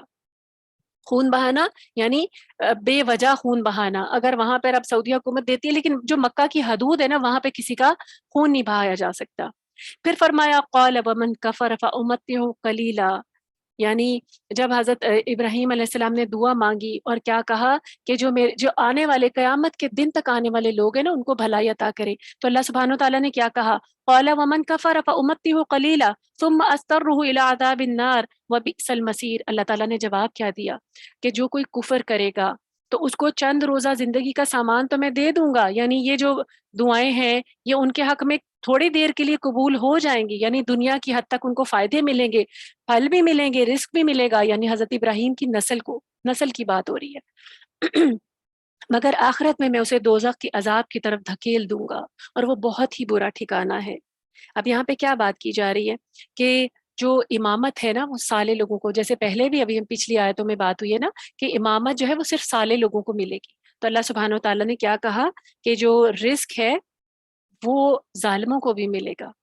اللہ تعالیٰ دیکھیں آج ہمارے سامنے کتنے ایسے لوگ ہیں جو اللہ سبحانہ و تعالیٰ کی نعوذ باللہ نافرمانی بھی کرتے ہیں, اور بہت سارے ایسے لوگ ہیں ملحدین جو نعوذ باللہ اللہ سبحانہ و تعالیٰ کو برا بھلا بھی کہتے ہیں, اللہ کے ہونے کا انکار کرتے ہیں, دین اسلام کو برملا برا کہتے ہیں, اور ہر چیز پر انگلی اٹھاتے ہیں. تو یہ نافرمان لوگ ہیں. تو کیا آج اللہ ان کو کھانا رزق نہیں دے رہا؟ کیا یہ پیٹ بھر کے کھانا نہیں کھاتے؟ کیا ان کو اللہ سبحانہ و تعالیٰ نے فوراً ان کی سانسیں کھینچ لی؟ کیا فوراً ان کو پکڑ لیا گیا؟ نہیں, اللہ سبحانہ و تعالیٰ نے وعدہ کیا تھا کہ ان کو تھوڑا فائدہ دوں گا. اب یہ تھوڑا فائدہ بھی مل جاتا ہے کہ وہ اللہ کے مخلوق ہیں. اب بعض ایسے ہیں دوسری قوموں میں سے، دوسرے مذاہب میں سے جو اچھے کام بھی کر لیتے ہیں، لیکن کیونکہ ایمان کے ساتھ نہیں کرتے تو ان کو اس کا فائدہ بھی دنیا میں دے دیا جائے گا، آخرت میں ان کے لیے کیا ہے؟ عذاب ہے۔ آج ہم دیکھتے ہیں اگر کوئی مشرک ہے اور کسی کے ساتھ کوئی نیکی کر رہا ہے، بھلائی کر رہا ہے، کیونکہ نیکی کی ڈیفینیشن وہ ہے کہ وہ اللہ کے لیے کی گئی ہو، ایمان کی حالت میں ہو، نبی صلی اللہ علیہ وسلم کے طریقے پر ہو۔ دیکھیں آپ یہ چیز ہمیشہ نیکی کی ڈیفینیشن میں یہ چیز لازمی یاد رکھیے گا کہ نیکی وہ ہے۔ آج ہم دیکھتے ہیں نا ہمارے ارد گرد کوئی غیر مسلموں میں سے کوئی تھوڑا سا اچھا کام کر کے چلا جاتا ہے اور پھر اس کی کوئی خبر لگ جاتی ہے اور ہم فوراً ریسٹ ان پیس، جنت میں جائے، ایسی ایسی دعائیں دینا شروع کر دیتے ہیں۔ قرآن میں اللہ نے واضح کہا ہے مشرکین کے لیے دعا نہیں کی جائے گی۔ آپ جتنے مرضی اچھے ہیومن ہوں اور ہیومن آپ ان کے لیے کوئی ایسی دعا دنیا میں ہمارے پر جب وہ زندہ ہے ہمارے پر فرض ہے کہ ہم ان کی خیر خواہی کریں اور ان کو بھلائی کا پیغام دیں کہ تم اس طرف آ جاؤ، لیکن اگر ایمان کے بغیر کوئی نیکی کی جائے گی تو وہ نیکی اللہ کے پاس قبول نہیں ہوگی۔ کیوں نہیں ہوگی؟ اب آپ دیکھیں کیوں نہیں ہوگی، لوگ سوچتے ہیں نا کیوں نہیں ہوگی، کام تو اچھا ہی تھا، کس کے لیے کیا تھا؟ دنیا کے لیے کیا تھا نا۔ اگر اللہ کے لیے کرتا تو اللہ اجر دیتا نا۔ اجر کس نے دینا ہے؟ جنت کس کی ہے؟ دوزخ کس کی ہے؟ اللہ کی ہے نا۔ اگر آپ نے اللہ کے لیے کام کیا ہے، اللہ کے لیے نیکی کی ہے تو ہی اللہ سے اجر کے امیدوار ہوں گے نا۔ جب اللہ کو مانا ہی نہیں، اللہ کے لیے نیکی ہی نہیں کی، اللہ کی مانے ہی نہیں، تو پھر آپ جتنے مرضی اچھے کام کر لیں، آپ کو کون اجر دے گا؟ آپ کو دنیا میں اس کا بھلا مل جائے گا لیکن آخرت میں کوئی حصہ نہیں ہے۔ تو اسی لیے ایسے لوگوں کو اللہ سبحانہ وتعالیٰ نے کیا کہا؟ ان کو دنیا میں تو فائدہ دوں گا لیکن آخرت میں ان کے لیے کیا ہے؟ عذاب ہے۔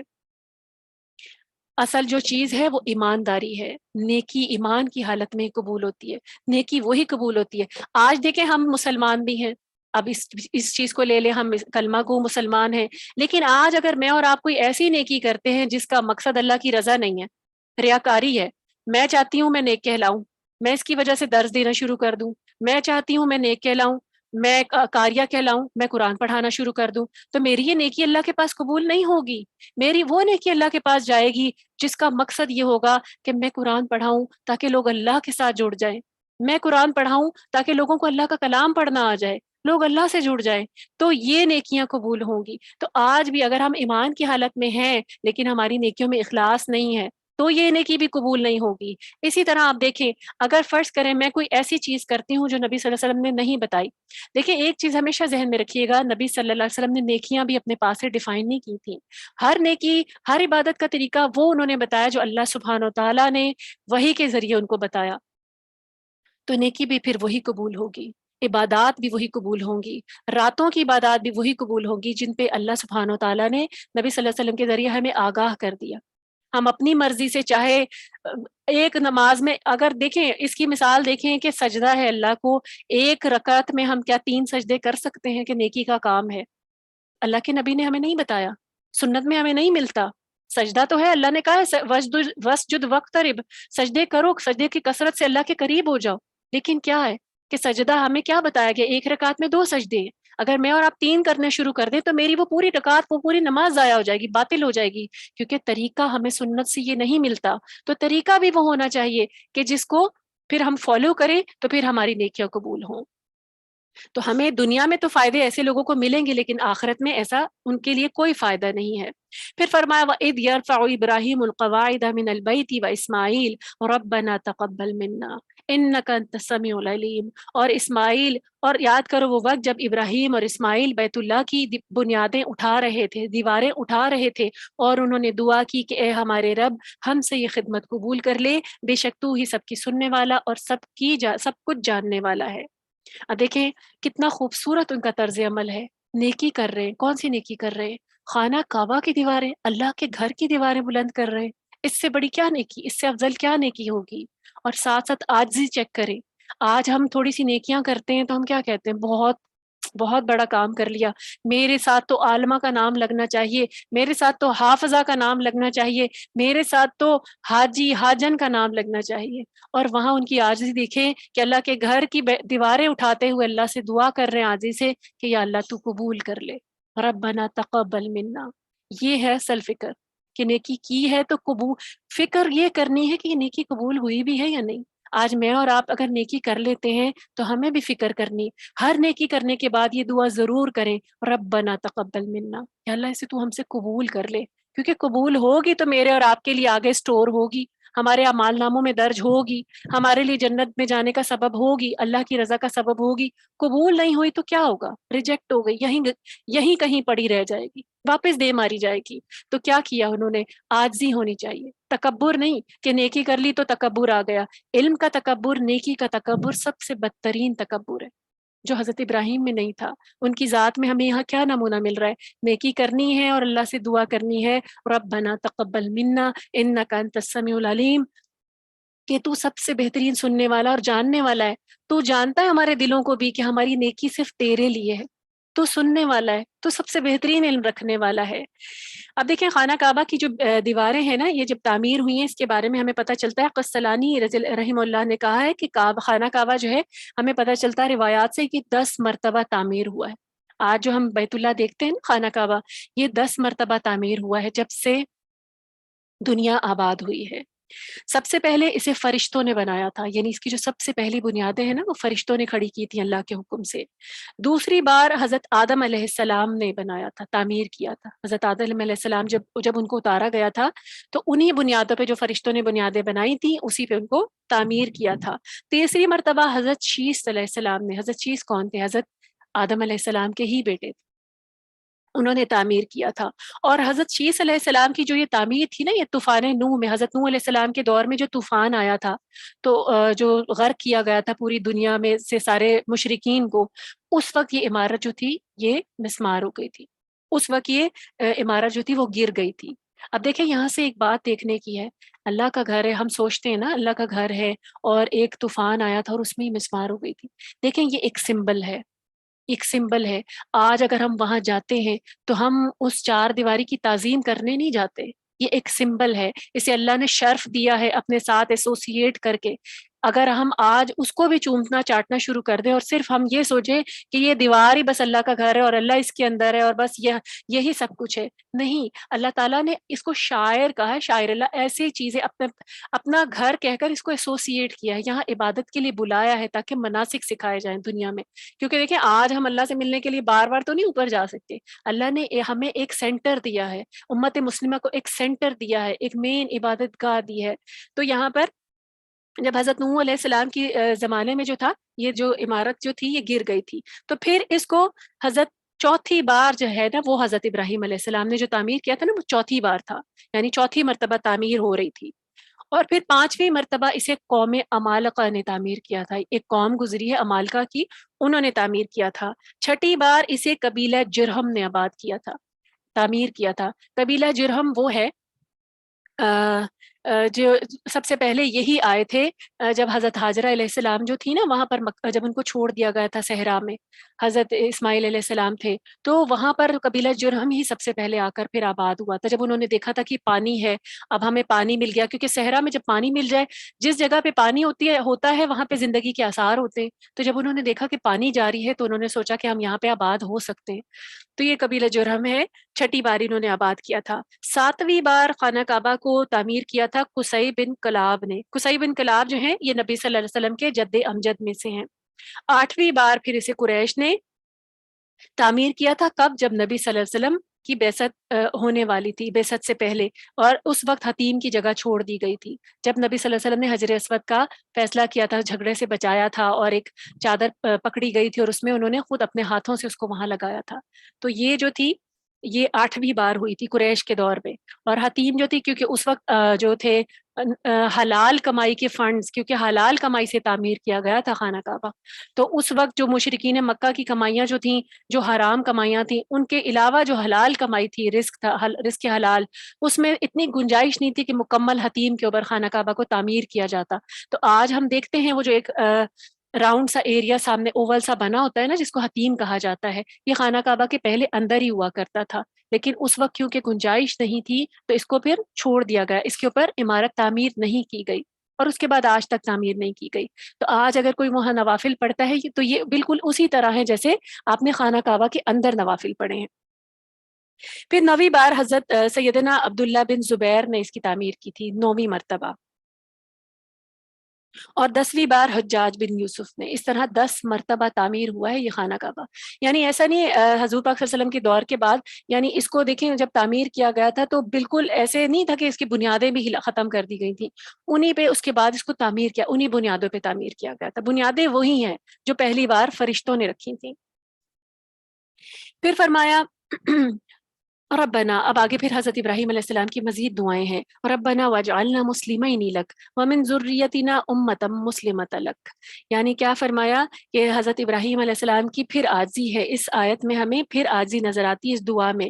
کیا فرما رہے ہیں؟ اے ہمارے رب، ہم دونوں کو اپنا فرما بردار بنا لے. یہ نہیں کہا کہ ہم تو بڑے نیک ہیں یا اللہ اب ہمیں ضرورت نہیں ہے.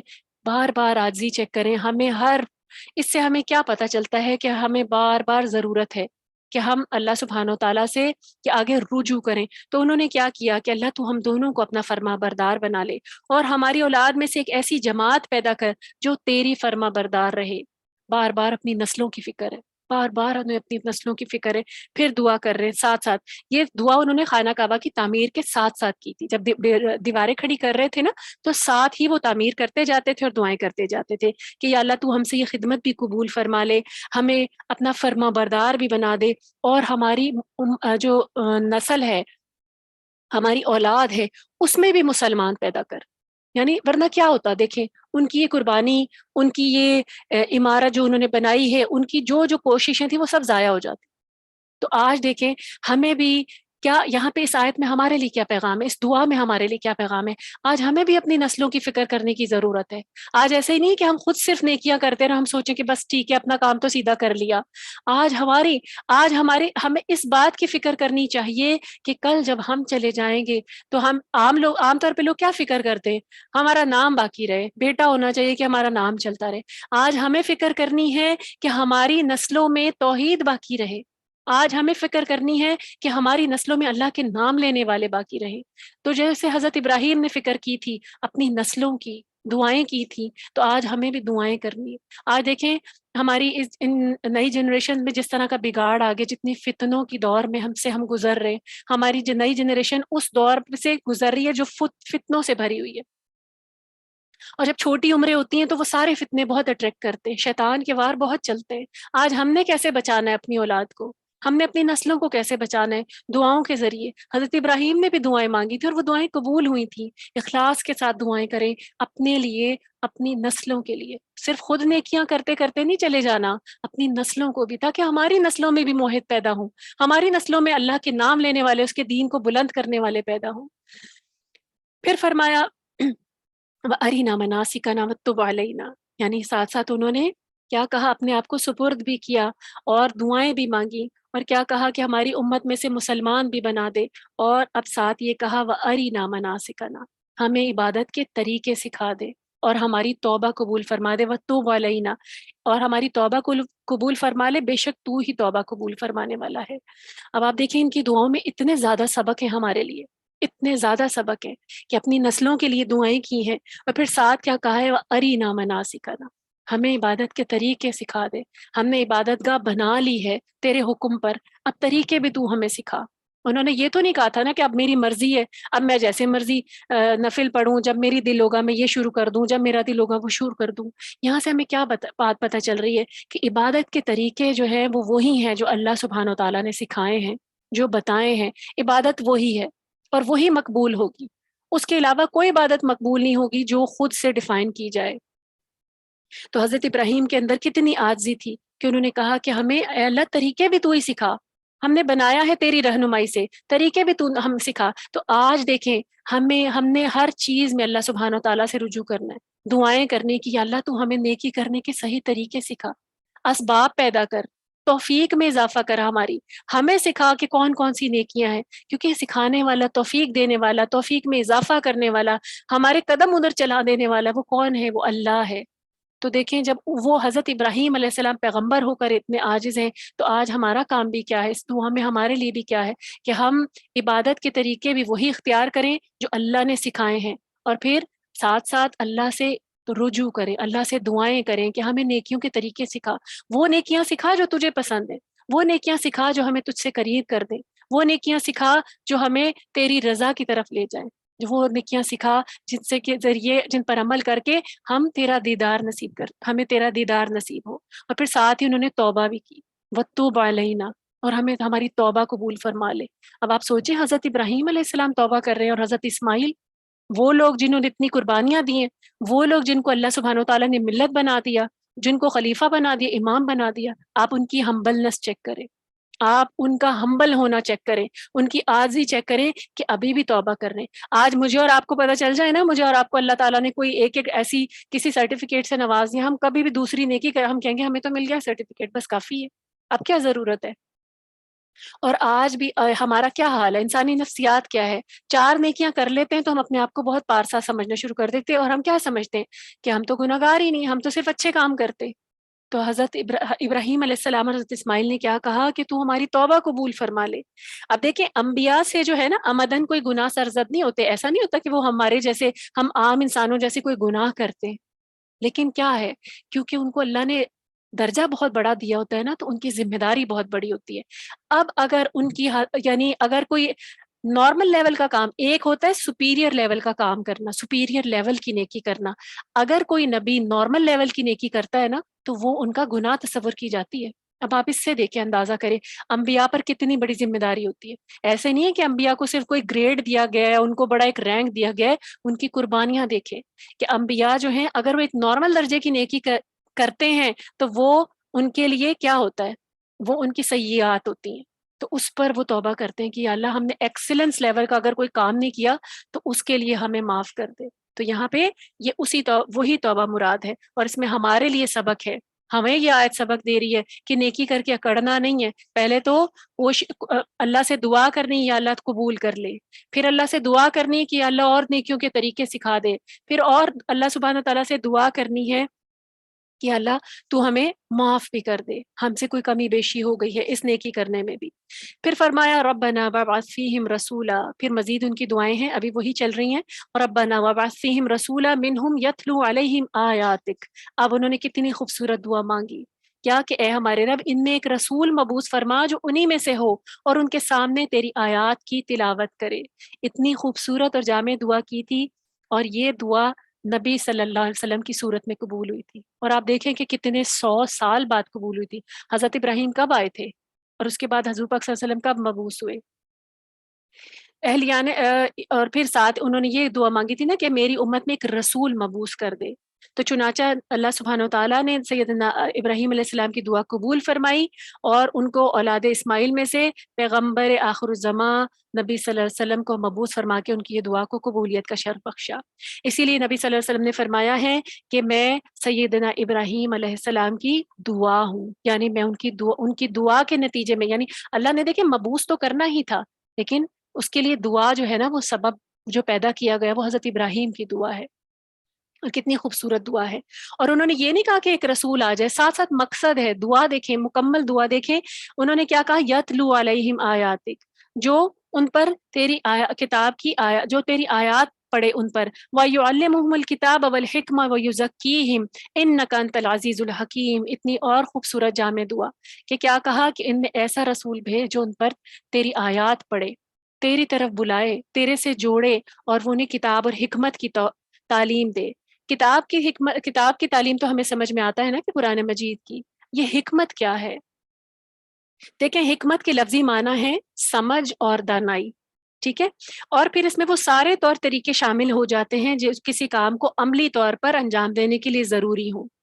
پہلی قسم کی حکمت کو حکمت علمی کہا جاتا ہے، اور دوسری قسم کی حکمت کو حکمت عملی کہا جاتا ہے، جس کو آج ہم ویسے حکمت عملی کہہ دیتے ہیں نا، کہ ہمیں کام کرنے کا طریقہ پتا ہو، حکمت کے ساتھ بہترین طریقے پہ کیسے کرنا ہے، رائٹ ٹائم پہ رائٹ ایکشن کس طریقے سے لینا ہے. امام شافعی نے اپنی تصنیف الرسالہ میں بے شمار دلائل سے یہ بات ثابت کی ہے کہ قرآن میں جہاں بھی کتاب کے ساتھ حکمت کا لفظ آیا ہے تو اس سے مراد سنت رسول صلی اللہ علیہ وسلم ہے. تو دیکھیں یہ جو حکمت ہے نا، یہ بیسیکلی یہ حدیث اور سنت ہے نا، یہ وہ علم ہے. بار بار قرآن مجید میں بعض لوگ کیا کرتے ہیں، منکرین حدیث ہوتے ہیں، احادیث کو نہیں مانتے، تو اس کے لیے یہاں پر بہت بڑی دلیل موجود ہے. قرآن مجید میں اللہ سبحانہ و تعالیٰ نے احکامات اتارے ہیں، لیکن اس کے بعد نبی صلی اللہ علیہ وسلم کو پورا طریقہ سکھایا گیا کہ ان احکامات کو بجا کیسے لانا ہے، اپنی امت کو کس طرح، اپنی امت کو سکھا دو کہ یہ کام کرنا کس طرح ہے، اور انہوں نے ڈیٹیل سے مکمل آسانیوں کے ساتھ ہمیں وہ کرنا سکھایا۔ نبی صلی اللہ علیہ وسلم نے فرمایا ہے کہ میرے بعد کوئی شخص غرور سے ایسا نہ کہے کہ میں اللہ کی کتاب میں یہ حکم نہیں پاتا، یعنی کوئی حکم دیکھے اور یہ نہ کہے کہ اللہ کی کتاب میں یہ حکم نہیں پاتا، خوب سن لو، مجھے یہ کتاب قرآن بھی دیا گیا ہے اور اس کی مثل اور اتنا کچھ بھی دیا گیا ہے۔ یعنی یہ جو قرآن کتاب ہمیں نظر آ رہی ہے نا، قرآن مجید، اس کے علاوہ بے شمار حکمت نبی صلی اللہ علیہ وسلم کو وحی کے ذریعے عطا کی تھی۔ یہ نہیں تھا کہ وہ خود سے اس چیز کو ازیوم کر لیتے تھے کہ نماز کیسے پڑھنی ہے، نماز کا حکم آیا ہے، اب نماز کا حکم تو آ گیا ہے، لیکن پھر حضرت جبرائیل علیہ السلام باقاعدہ نازل ہوتے تھے اور نبی صلی اللہ علیہ وسلم کو طریقہ سکھایا گیا، وضو کا طریقہ آیا، لیکن وضو کے جو تھے فرائض تو ہمیں بتا دیے کہ قرآن مجید میں مکمل وضو سنت طریقے پہ کیسے کرنا ہے وہ پھر ہمیں سکھا دیا گیا، اس میں مستحبات کون سے ہیں۔ اسی طریقے سے بے شمار چیزیں ہیں جو نبی صلی اللہ علیہ وسلم کو وحی کے ذریعے حکمت یعنی حدیث کے ذریعے ہمیں انہوں نے یہ ساری باتیں بتائیں کہ کون سا حکم کس طریقے سے بجا لانا ہے، ایک مکمل کوڈ ہمیں دیا گیا۔ ورنہ دیکھیں اگر ہم اپنی عقلیں لڑاتے رہتے اور خالی اس کتاب کو سمجھنے کی کوشش کرتے تو ہمارے اعمال کسی کا کسی ڈائریکشن میں جا رہا ہوتا، کسی کا کسی ڈائریکشن میں جا رہا ہوتا، کوئی اس کو کسی طریقے سے سمجھ کے کوئی عمل کر رہا ہوتا، کوئی عمل کر رہا ہوتا۔ نبی صلی اللہ علیہ وسلم کی سنت، ان کا طریقہ، ان کی حدیث ہمیں ایک واضح، ایک مکمل ایک پلیٹ فارم دیتی ہے تاکہ امت ایک طریقے پر جم جائے۔ تو یہاں پہ حکمت سے مراد یہی ہے۔ تو جو لوگ احادیث کے منکر ہوتے ہیں ان کو اس چیز میں نبی صلی اللہ علیہ وسلم نے کہا ہے کہ ان کو باز آ جانا چاہیے، یعنی احادیث، منکر احادیث جو ہیں وہ دراصل اللہ کی تعلیمات کے مکمل منکر ہیں، کیونکہ دیکھیں سنت رسول جو ہے نا اس کی اتباع کو واجب قرار دیا گیا ہے۔ کہاں قرار دیا گیا ہے؟ قرآن مجید کی آیت ہے نا، ما اتاکم الرسول فخذوہ وما نہاکم عنہ فانتہوا، کہ جب جس چیز کا رسول تمہیں حکم دیں وہ اختیار کر لو اور جس چیز سے وہ روک دیں اس سے باز آ جاؤ۔ تو یہاں پہ کتنی واضح حکم مل رہا ہے ہمیں کہ نبی صلی اللہ علیہ وسلم کی پیروی کرنی ہے، یہ نہیں سوچنا کہ یہ کتاب میں حکم تو نہیں ہے تو ہم کیوں مانیں، بس اتنا ہی کافی ہے جتنا کتاب میں لکھا ہے۔ جو سنت ہے وہ ہمارے لیے واجب ہے، اس کی اتباع واجب ہے۔ تو جو اگر کوئی انسان حدیث کا منکر ہے تو اس کا مطلب ہے کہ وہ قرآن مجید کا بھی منکر ہے، وہ اللہ کی آیات کا منکر ہے، وہ اللہ سبحانہ وتعالیٰ کے احکامات کا منکر ہے۔ اور یہاں پہ بات کی جا رہی ہے حکمت کے ساتھ ساتھ یزکیہم، تزکیے کی۔ تزکیہ جو ہے، تزکیہ سے مراد ہے یعنی پاک صاف کرنا، سنوارنا۔ تو دیکھیں پاک صاف کرنے میں، سنوارنے میں اخلاق بھی آتے ہیں، اخلاق، عادات آتے ہیں، طریقہ آتا ہے، سیاست، تمدن، ہر چیز کو سنوارنا شامل ہے۔ تو نبی صلی اللہ علیہ وآلہ وسلم صرف اس لیے نہیں آئے تھے کہ قرآن کی آیتیں پڑھ پڑھ کے بس تلاوت کر کر کے سناتے رہیں، ان کو بھیجا گیا تھا کہ وہ سنائیں بھی، وہ اس کے بعد سمجھائیں بھی، اور اس کے بعد وہ کیسے عمل کرنا ہے، اپنے آپ کو کیسے پاک کرنا ہے۔ دیکھیں آج قرآن مجید کا حق کیا ہے؟ نبی صلی اللہ علیہ وسلم نے اپنے دور میں صحابہ کی تربیت کی تھی تزکیے کے ذریعے۔ دیکھیں قرآن جب پڑھتے ہیں نا تو 3 سٹیجز سے گزرتا ہے۔ پہلے وہ ہمارے کانوں تک آتا ہے، ہم اس کو سن لیتے ہیں، پھر وہ ہمارے دل تک آتا ہے، پھر وہ ہم تک یعنی پہنچتا ہے، ہم پر اثر کرتا ہے، پھر جب وہ ہمارے عمل تک آتا ہے نا تب تزکیہ ہوتا ہے۔ آج اگر قرآن ہمارے عمل میں نہیں ہے تو اس کا مطلب ہے ہمارا ابھی تزکیہ ہوا نہیں ہے، ٹھیک ہے؟ تو نبی صلی اللہ علیہ وسلم کی بعثت کا جو مقصد تھا وہ یہ تھا کہ کتاب اور حکمت کی تعلیم بھی دیں اور تزکیہ بھی کریں، اور نبی صلی اللہ علیہ وسلم نے صحابہ کی تربیت بھی کی، ان کا تزکیہ بھی کیا۔ تبھی تو آپ دیکھیں کہ صحابہ کرام کس طرح جانثار تھے، ایک حکم آتا تھا فوراً سمعنا واطعنا کرتے تھے۔ آج اگر ہم چاہتے ہیں نا کہ ہم سمعنا واطعنا کریں تو ہمیں قرآن سے اپنا تزکیہ کرنا پڑے گا، پھر ہمیں قرآن کے حکم آسان لگیں گے، قرآن کو سمجھیں اور اس کو اپنے عمل میں لے کر آئیں تبھی حکم آسان لگیں گے۔ اب دیکھیں ایک مرتبہ سیدنا ابو ذر غفاری رضی اللہ تعالیٰ عنہ جو سابقین الاولین میں شامل تھے، یعنی پہلے ایمان لے کر آئے تھے، اور نبی صلی اللہ علیہ وسلم کو ان سے پیار بھی بہت تھا کیونکہ سابقون میں تھے نا۔ تو ایک مرتبہ بس انہوں نے کیا کیا کہ وہ سیدنا بلال رضی اللہ تعالیٰ عنہ کو کہا کیا کہا کہ اے کالی ماں کے بیٹے، یعنی کسی طریقے سے ان کو مخاطب کیا، کیونکہ وہ حبشی تھے نا، ان کے سیاہ فام تھے، تو ان کو مخاطب کیا، کیا کہا؟ اے کالی ماں کے بیٹے۔ حضرت ابو ذر غفاری نے کہا، جس کو سن کر اتنی بات پر نبی صلی اللہ علیہ وسلم بہت غصے ہوئے، بہت ناراض ہوئے، اور انہوں نے گرفت کی، اور حضرت ابو ذر غفاری رضی اللہ تعالیٰ عنہ کو کیا کہا کہ تو ایسا شخص ہے جس میں جاہلیت کا اثر ابھی تک باقی ہے، یعنی ابھی تمہارا تزکیہ نہیں ہوا کہ تم ایسے کہہ رہے ہو کسی کو اے کالی ماں کے بیٹے، تم کیا یہ ڈسکریمنیٹ کر رہے ہو؟ تم کسی کو، تم ریسسٹ ہو کہ تم کسی کو کالا اور کسی کو گورا تصور کر رہے ہو، اس بنا پر تم کوئی برتری محسوس کر رہے ہو اپنی۔ تو دیکھیں یہ جو ہمارے اندر کی کمیاں ہیں نا، ہمارے اندر سینوں میں جو بیماریاں ہیں، یہ تزکیہ قرآن مجید کو سمجھنے سے ہوگا۔ اس قرآن کا مقصد یہ ہے کہ ہم اپنے سینوں کو پاک کریں حسد سے، کینہ سے، بغض سے، تکبر سے، عداوتوں سے، گلے شکووں سے، ہر قسم سے، شرک سے، سب سے بڑی بات تو شرک سے۔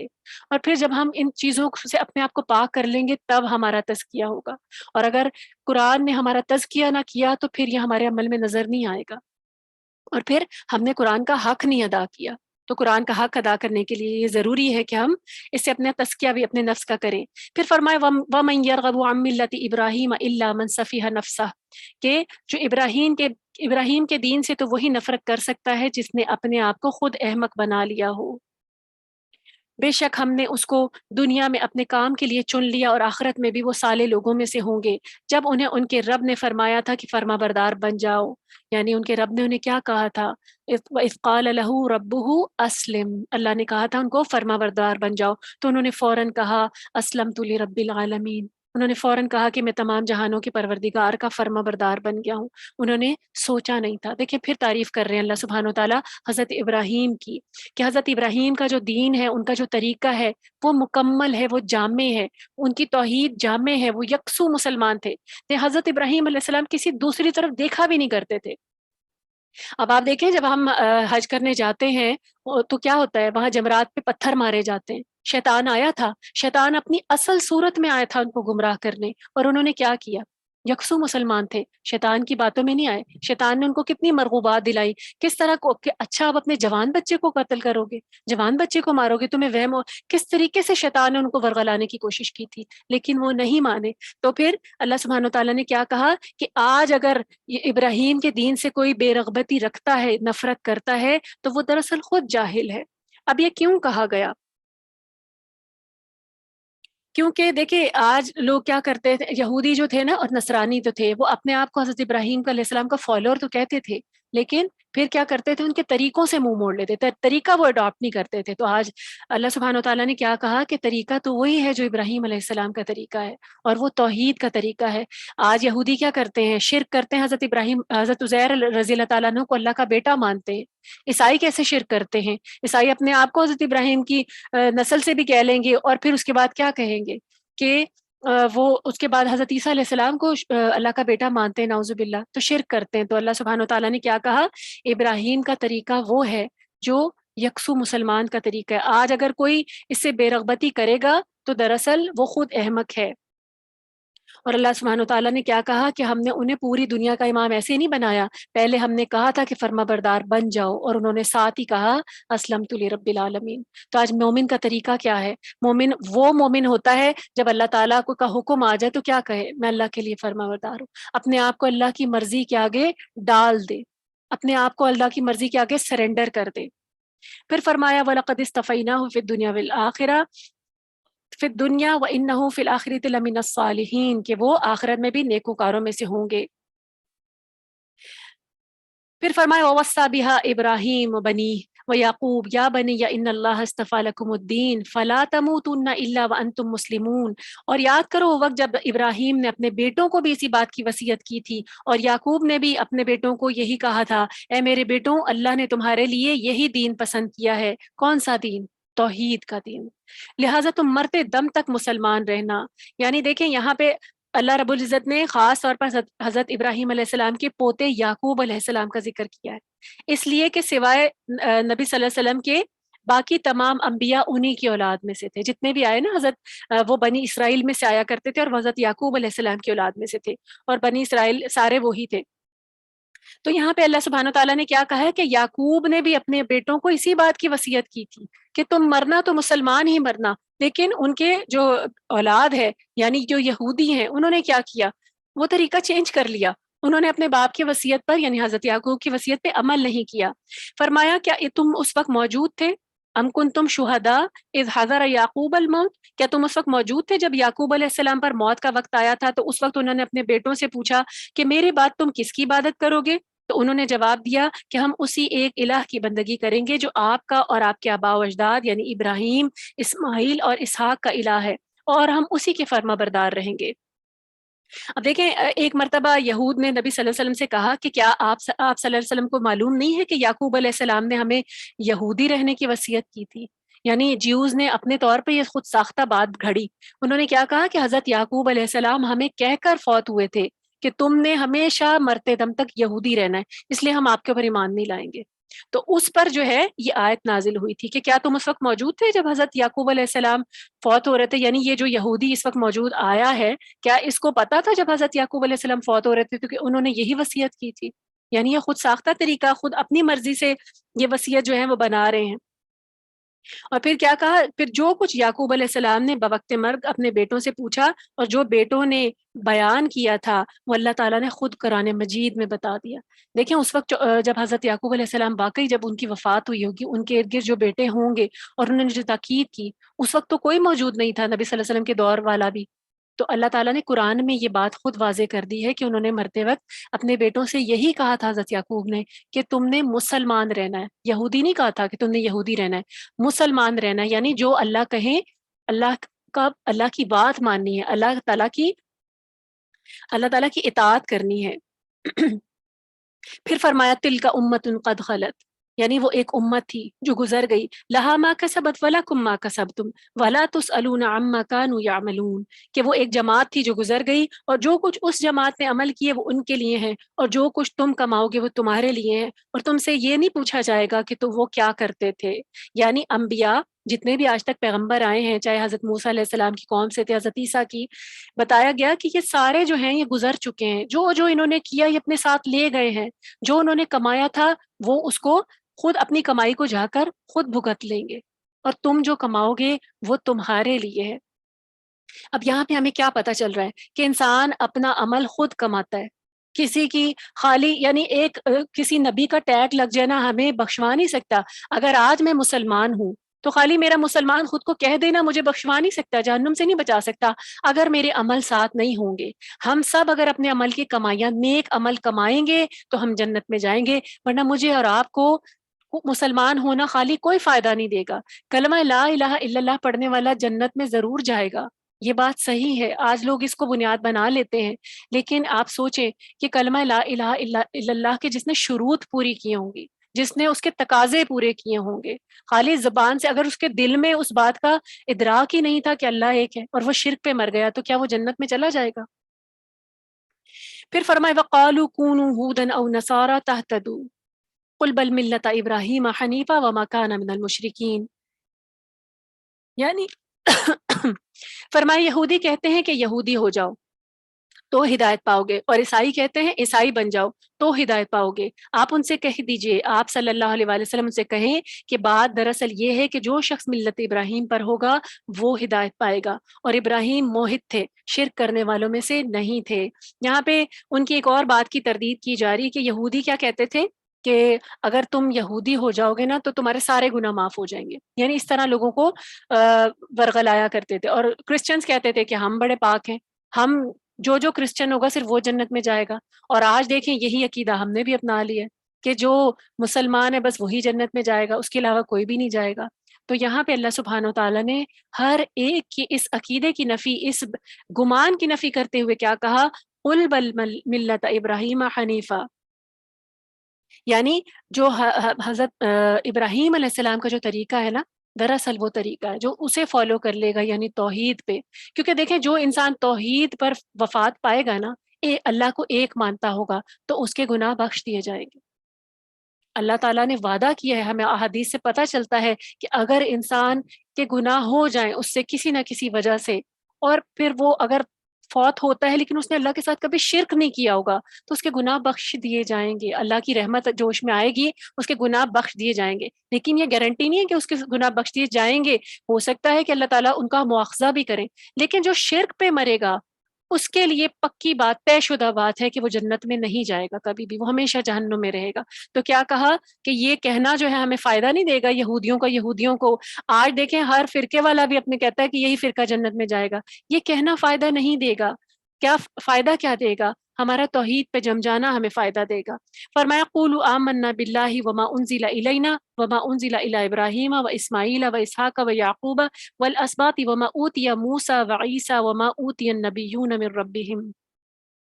مسلمانوں تم اہل کتاب سے یوں کہو کہ ہم اللہ پر ایمان لائے اور اس پر جو کچھ ہم پر اتارا گیا اور اس پر بھی جو سیدنا ابراہیم، اسماعیل، اسحاق، یعقوب اور ان کی اولاد پر اتارا گیا، اور اس وحی اور ہدایت پر بھی جو موسیٰ، عیسیٰ اور دوسرے انبیاء کو ان کے پروردگار کی طرف سے دی گئی، اور ہم ان انبیاء میں سے کسی میں بھی فرق نہیں کرتے اور ہم تو ایک ہی اللہ کے فرما بردار ہیں. دیکھیں ہمیں کامل ایمان کا ایک پورا پیکج دے دیا گیا اس آیت میں کہ ہم نے کس کس چیز پر ایمان رکھنا ہے. اللہ پر، جو اللہ نے اتارا اس پر، یعنی جو ہمارے پاس کتاب آئی ہے ہم نے اس پر بھی ایمان رکھنا ہے. جو پچھلے انبیاء پر آئی ہیں ان پر ایمان رکھنا ہے، ان کی پیروی نہیں کرنی. جو پچھلے انبیاء آئے ان پر ایمان رکھنا ہے کہ وہ اللہ کے بھیجے ہوئے نبی تھے، لیکن ان کی پیروی نہیں کرنی. پیروی ہم نے کس کی کرنی ہے؟ کتاب اللہ کی پیروی کرنی ہے. سب سے پہلے نبی صلی اللہ علیہ وسلم کی پیروی کرنی ہے، اور پھر کتاب اللہ کی سنت کی پیروی کرنی ہے. اور پھر ساتھ کیا کہ ہم کسی میں تفریق نہیں رکھتے، ہم تو ایک اللہ کے فرما بردار ہیں. دیکھیں انبیاء میں تفریق جو ہے نا ہمارے عقیدے کو باطل کر دیتی ہے. ہمارے عقیدے میں یہ شامل ہے. آج دیکھیں جو جیوز ہیں، جو کرسچنز ہیں، وہ ہمارے نبی صلی اللہ علیہ وسلم کو نہیں مانتے یا ان کی شان میں گستاخیاں کرتے ہیں. لیکن مومن دیکھیں اس کی شان کتنی ہے کہ وہ اس کے ایمان کا حصہ ہے کہ وہ کبھی حضرت موسیٰ علیہ السلام کو، حضرت عیسیٰ علیہ السلام کو برا نہیں کہہ سکتا. کیوں؟ کیونکہ وہ ہمارے لیے اتنے ہی معزز ہیں، وہ اللہ کے بھیجے ہوئے پیغمبر ہیں. تو یہ ہمارے ایمان کا حصہ ہے. فرمائے فَإِنْ آمَنُوا بِمِثْلِ مَا آمَنْتُمْ بِهِ فَقَدِ اهْتَدَوْا وَإِنْ تَوَلَّوْا فَإِنَّمَا هُمْ فِي شِقَاقٍ. اگر یہ اہل کتاب ایسے ہی ایمان لے آئیں جیسے تم لائے ہو تو وہ بھی ہدایت پا لیں گے. یعنی اگر اہل کتاب بھی یہ کمپلیٹ پیکج ایکسیپٹ کر لیں جو ہم نے تمہیں دیا ہے، یعنی تمہارے ایمان کا حصہ ہو اور یہ آخری نبی کو بھی مان لیں، اپنی کتابوں کو بھی مانیں، تو پھر کیا کریں گے؟ تو یہ بھی ہدایت پا لیں گے. اور اگر اس سے منہ پھیریں گے اور ہٹ دھرمی پر اتر آئے ہیں تو لہٰذا ان کے مقابلے میں آپ کو اللہ کافی ہے. وہ ہر ایک کی سنتا ہے، وہ سب کچھ جانتا ہے. یعنی اہل کتاب کا حق سے اعراض اور ہٹ دھرمی آپ صلی اللہ علیہ وسلم کا کچھ نہیں بگاڑ سکتی. اللہ انہیں سزا دینے کے لیے کافی ہے. یعنی یہود بنی نذیر جلا وطن ہوئے اور جزیہ دینا قبول کیا، یعنی اللہ تعالیٰ نے ان سے نمٹ لیا تھا جنہوں نے نبی صلی اللہ علیہ وسلم کی اس وقت بھی تکذیب کی تھی. اور آج بھی دیکھیں اگر کوئی نبی صلی اللہ علیہ وسلم کی شان میں گستاخی کرتا ہے بحیثیت امت، ہمارا کام ہے کہ ہم اس کے خلاف متحد ہوں. لیکن سب سے بڑی بات کیا ہے؟ آج دیکھیں ہم ریئیکشن تو شو کرتے ہیں جب ایسی کوئی بات کی جاتی ہے، لیکن آج ہم اس پہلو پر غور نہیں کرتے کہ مسلمانوں اسلام کو آج برا بھلا کہا کیوں جا رہا ہے. کیونکہ ہم نے ایسا اسلام پورٹرے کر دیا کہ دوسرے ہمارا مذاق اڑائیں اور ہمارا بھی اور ہمارے پیغمبر نعوذ باللہ ان کی استغفر اللہ ان کی بھی تکذیب کریں. تو آج ہم نے کیا کرنا ہے؟ ہم نے بحیثیت امت مسلمہ اتنا مضبوط ہونا ہے، ہم اپنا اتنا اسٹرانگ کیریکٹر شو کریں کہ کسی کی مجال نہ ہو کہ ہمارے نبی صلی اللہ علیہ وسلم کی طرف انگلی بھی اٹھا کر دیکھ سکے، کوئی اپنی زبان بھی کھول سکے. تو آج ہمارا کام یہ ہے اگر ہم ڈیفینڈ کرنا چاہتے ہیں تو ہم اسلام کو اس طرح ڈیفینڈ کریں کہ ہم ایک اچھے مسلمان بنیں، ایک بہترین مسلمان، ایک بہترین امت کے طور پہ اتنے مضبوط ہو کر سامنے آئے کہ کسی کی مجال نہ ہو کہ وہ اسلام کی طرف، دین اسلام کی طرف، ہمارے نبی کی طرف نظر بھی اٹھا سکے. پھر فرمایا صبغۃ اللہ ومن احسن من اللہ صبغہ ونحن له عابدون. نیز ان سے کہہ دو ہم نے اللہ کا رنگ قبول کر لیا، اللہ کے رنگ سے بہتر کس کا رنگ ہو سکتا ہے، اور ہم تو صرف اسی کی عبادت کرتے ہیں. دیکھیں یہاں پہ صبغۃ اللہ یعنی اللہ کے رنگ کی بات ہو رہی ہے. اللہ کا رنگ کیا ہے؟ اللہ کا رنگ اس کے احکامات کو اوڑھ لینا، اللہ کا رنگ چلتا پھرتا قرآن نظر آنا، اس کے احکامات کی پابندی کرنا، تعمیل کرنا، تو یہ ہے اللہ کا رنگ. اب یہاں رنگ کی بات ہو رہی ہے تو دیکھیں جب کوئی شخص یہودی مذہب میں داخل ہوتا تو وہ اسے غسل دیتے اور کہتے تھے کہ اس کے سارے سابقہ گناہ دھل گئے. ایک خاص قسم کا کلر ملا دیا کرتے تھے اس پانی میں کہ اب یہ اس کے پچھلے سارے گناہ جو ہیں وہ دھل گئے ہیں۔ اور کرسچنز بھی آپ دیکھیں کہ بپتسمہ آپ سمجھتے ہوں گے، بیپٹزم کرتے ہیں وہ لوگ، اور وہ کیا کرتے ہیں، اس پانی میں بھی تھوڑا سا زرد رنگ ملا لیا کرتے تھے، اور اس بچے کو آج بھی وہ کیا کرتے ہیں، جب کوئی بچہ پیدا ہوتا ہے بیپٹزم کرتے ہیں اور اس کو اس پانی سے غسل دیتے ہیں، کہتے ہیں کہ یہ پاک صاف ہو گیا۔ تو ان کے بچوں کو جو ہے نا وہ بپتسمہ کیا جاتا ہے۔ تو یہاں پہ بات کی جا رہی ہے، اللہ سبحانہ وتعالیٰ کیا کہہ رہے ہیں کہ اس پانی سے نہانے سے تو غسل نہیں ہو جائے گا، اس پانی سے نہانے سے تو گناہ پاک نہیں ہوں گے، اور انسان کی فلاح ایسے تو ممکن نہیں ہے انسان اللہ کا رنگ اوڑھ لے، یعنی یہ اس طریقے سے پانی میں رنگ ڈال کر نہانے سے تو کسی کے گناہ نہیں دھل سکتے، کیسے دھلیں گے؟ جو رنگ اللہ کا اوڑھ لے، جو چلتا پھرتا مسلمان نظر آئے، جو چلتا پھرتا اللہ کا بندہ نظر آئے، ایسے انسان بنو کہ اللہ کا رنگ تم پہ ایسا چڑھے کہ تمہیں کوئی دیکھے تو اس کو رب یاد آ جائے۔ تو یہ ہے اللہ کا رنگ۔ تو اللہ سبحانہ وتعالیٰ نے کیا کہا کہ تم یہ رنگ اختیار کرو اور کہو کہ ہم صرف اسی کی عبادت کرنے والے ہیں۔ پھر فرمایا کہ آپ ان سے کہہ دیجئے، کیا کیا ہم آیت نمبر پڑھ رہے ہیں، آیت نمبر 140 پڑھ رہے ہیں۔ آپ صلی اللہ علیہ وسلم ان سے کہہ دیجئے کہ کیا تم لوگ ہم سے اللہ کے بارے میں جھگڑا کرتے ہو جبکہ وہی ہمارا رب ہے، یعنی اللہ کے بارے میں جھگڑا کر رہے ہو اور وہ تمہارا بھی، یعنی تم اللہ کو رب نہیں مانتے حالانکہ وہ تمہارا رب ہے۔ ہمارے اعمال ہمارے لیے ہیں اور تمہارے اعمال تمہارے لیے ہیں، ہم خالصتاً اسی کی بندگی کرتے ہیں۔ یہ نبی صلی اللہ علیہ وسلم کی دعوت دینے کا انداز تھا۔ کیا تھا کہ آپ ان سے کہہ دیں کہ تم اللہ کے بارے میں کیوں جھگڑا کر رہے ہو، وہی تو تمہارا رب ہے، اس نے کوئی الگ طریقہ نہیں بھیجا، ہم سب ایک اللہ کی عبادت کے لیے دنیا میں آئے، اللہ نے ایک توحید کا پیغام ہم سب کو بھیجا ہے۔ تو یہ نبی صلی اللہ علیہ وسلم کے دعوت کا انداز تھا کہ ہم اسی کے لیے جو ہے اسی کے لیے مخلص ہیں۔ پھر فرمایا ام تقولون ان ابراہیم و اسماعیل و اسحاق و یعقوب والاسباط كانوا هودا او نصارى قل اانتم اعلم ام اللہ، یعنی کیا فرمایا ہے یہاں پر کہ بھلا تم یہ بات زیادہ جانتے ہو، اہل کتاب، کیا تم لوگ یہ کہتے ہو کہ ابراہیم علیہ السلام، اسماعیل، اسحاق، یعقوب علیہ السلام اور ان کی اولاد سب یہودی یا عیسائی تھے؟ بھلا تم یہ بات زیادہ جانتے ہو یا اللہ تعالیٰ؟ اور اس شخص سے بڑھ کر ظالم کون ہو سکتا ہے جس کے پاس اللہ کی طرف سے شہادت موجود ہو اور پھر وہ اسے چھپائے؟ یعنی کیا کہا جا رہا ہے یہاں پر کہ یہود و نصارہ کا اپنے انبیاء پر یہودی اور عیسائی ہونے کا الزام تھا۔ وہ کیا کہتے تھے؟ وہ کہتے تھے ہمارے پیغمبر، اس آیت کا مفہوم سمجھنے کے لیے ہمیں یہ دیکھ لینا چاہیے کہ یہودی جو تھے نا، وہ اپنے موجودہ نظریات اور عقائد کے مطابق تیسری اور چوتھی قبل مسیح، یہودیت جو ہے نا، یہ تیسری اور چوتھی قبل مسیح میں مارز وجود میں آئی تھی۔ اور وہ یہودی کہتے تھے کہ ہمارے جو یہودی ہیں، انہوں نے حالانکہ خود سے نام رکھا تھا، حضرت موسیٰ علیہ السلام کے دور میں یہودیت کا، حضرت یعقوب کے دور میں یہودیت کا کوئی نام نہیں تھا، تو انہوں نے اس کے بعد خود ہی نام دیا تھا۔ تو اللہ سبحانہ تعالیٰ نے کیا کہا کہ تم زیادہ جانتے ہو کہ یہ وہ یہودی تھے۔ وہ کہتے تھے کہ ہمارے پیغمبر حضرت ابراہیم بھی یہودی تھے، حضرت اسماعیل بھی یہودی تھے، حضرت اسحاق بھی یہودی تھے۔ تو انہوں نے، اللہ سبحانہ تعالیٰ نے ان کے یہاں پہ اس عقیدے کی تردید کی ہے کہ کیا تم زیادہ جانتے ہو اللہ سے، اور تم اللہ پر اس شخص سے بڑھ کر ظالم کون ہو سکتا ہے جس کے پاس اللہ کی طرف سے شہادت موجود ہو اور وہ پھر اسے چھپائے؟ یعنی یہ جو ان کے علماء ہیں کہ اس گواہی کو چھپا رہے ہیں کہ جو حضرت ابراہیم علیہ السلام ہے، نہ وہ یہودی تھے، نہ حضرت یعقوب یہودی تھے، یہ یہودیت تو ان کی اپنی بنائی ہوئی چیزیں۔ دیکھیں آج بھی آپ دیکھیں ہمارے کلچر میں بھی بہت ساری ایسی چیزیں ہیں جو فرقے وجود میں آئے ہیں۔ کیا یہ فرقے نبی صلی اللہ علیہ وسلم کے دور میں تھے؟ آج ہم میں سے کوئی کہہ سکتا ہے کہ نبی صلی اللہ علیہ وسلم اہل حدیث تھے، اہل سنت تھے، بریلوی تھے، فلاں فقہ سے تعلق رکھتے تھے، شیعہ تھے، سنی تھے؟ کوئی کہہ سکتا ہے؟ کیا ہمارے نبی صلی اللہ علیہ وسلم ایک دین نہیں لے کر آئے تھے؟ کیا انہوں نے ہمیں ایک طریقہ نہیں بتایا؟ تو یہی طریقہ، یہی حال یہودیوں کا بھی تھا کہ وہ اپنے پیغمبر سے ان چیزوں کو منسوب کر دیا کرتے تھے۔ اور آج جو ہم فرقہ واریت میں بٹے ہوئے ہیں نا، وہ بھی یہی چیز ہے کہ آج اگر ہم اپنی تھوڑی سی عقل استعمال کریں تو ہم یہ جان سکتے ہیں، کیونکہ یہودی بھی اپنی عقل استعمال نہیں کرتے تھے، وہ کہتے تھے بس یہ طریقہ چل رہا ہے، یہ ٹھیک ہے۔ لیکن ہم کیا خود سے نہیں سوچ سکتے کہ کیا ہمارے نبی صلی اللہ علیہ وسلم اہل حدیث تھے؟ کیا ہمارے نبی صلی اللہ علیہ وسلم اہل سنت تھے، بریلوی تھے؟ کون سی چیز، کیا چیز تھے، ہمیں کس طریقے کو فالو کرنا چاہیے، ہمارا طریقہ، ہماری نجات کس چیز پہ ہے؟ ہماری نجات اس طریقے پہ ہے جو نبی صلی اللہ علیہ وسلم کا طریقہ ہے.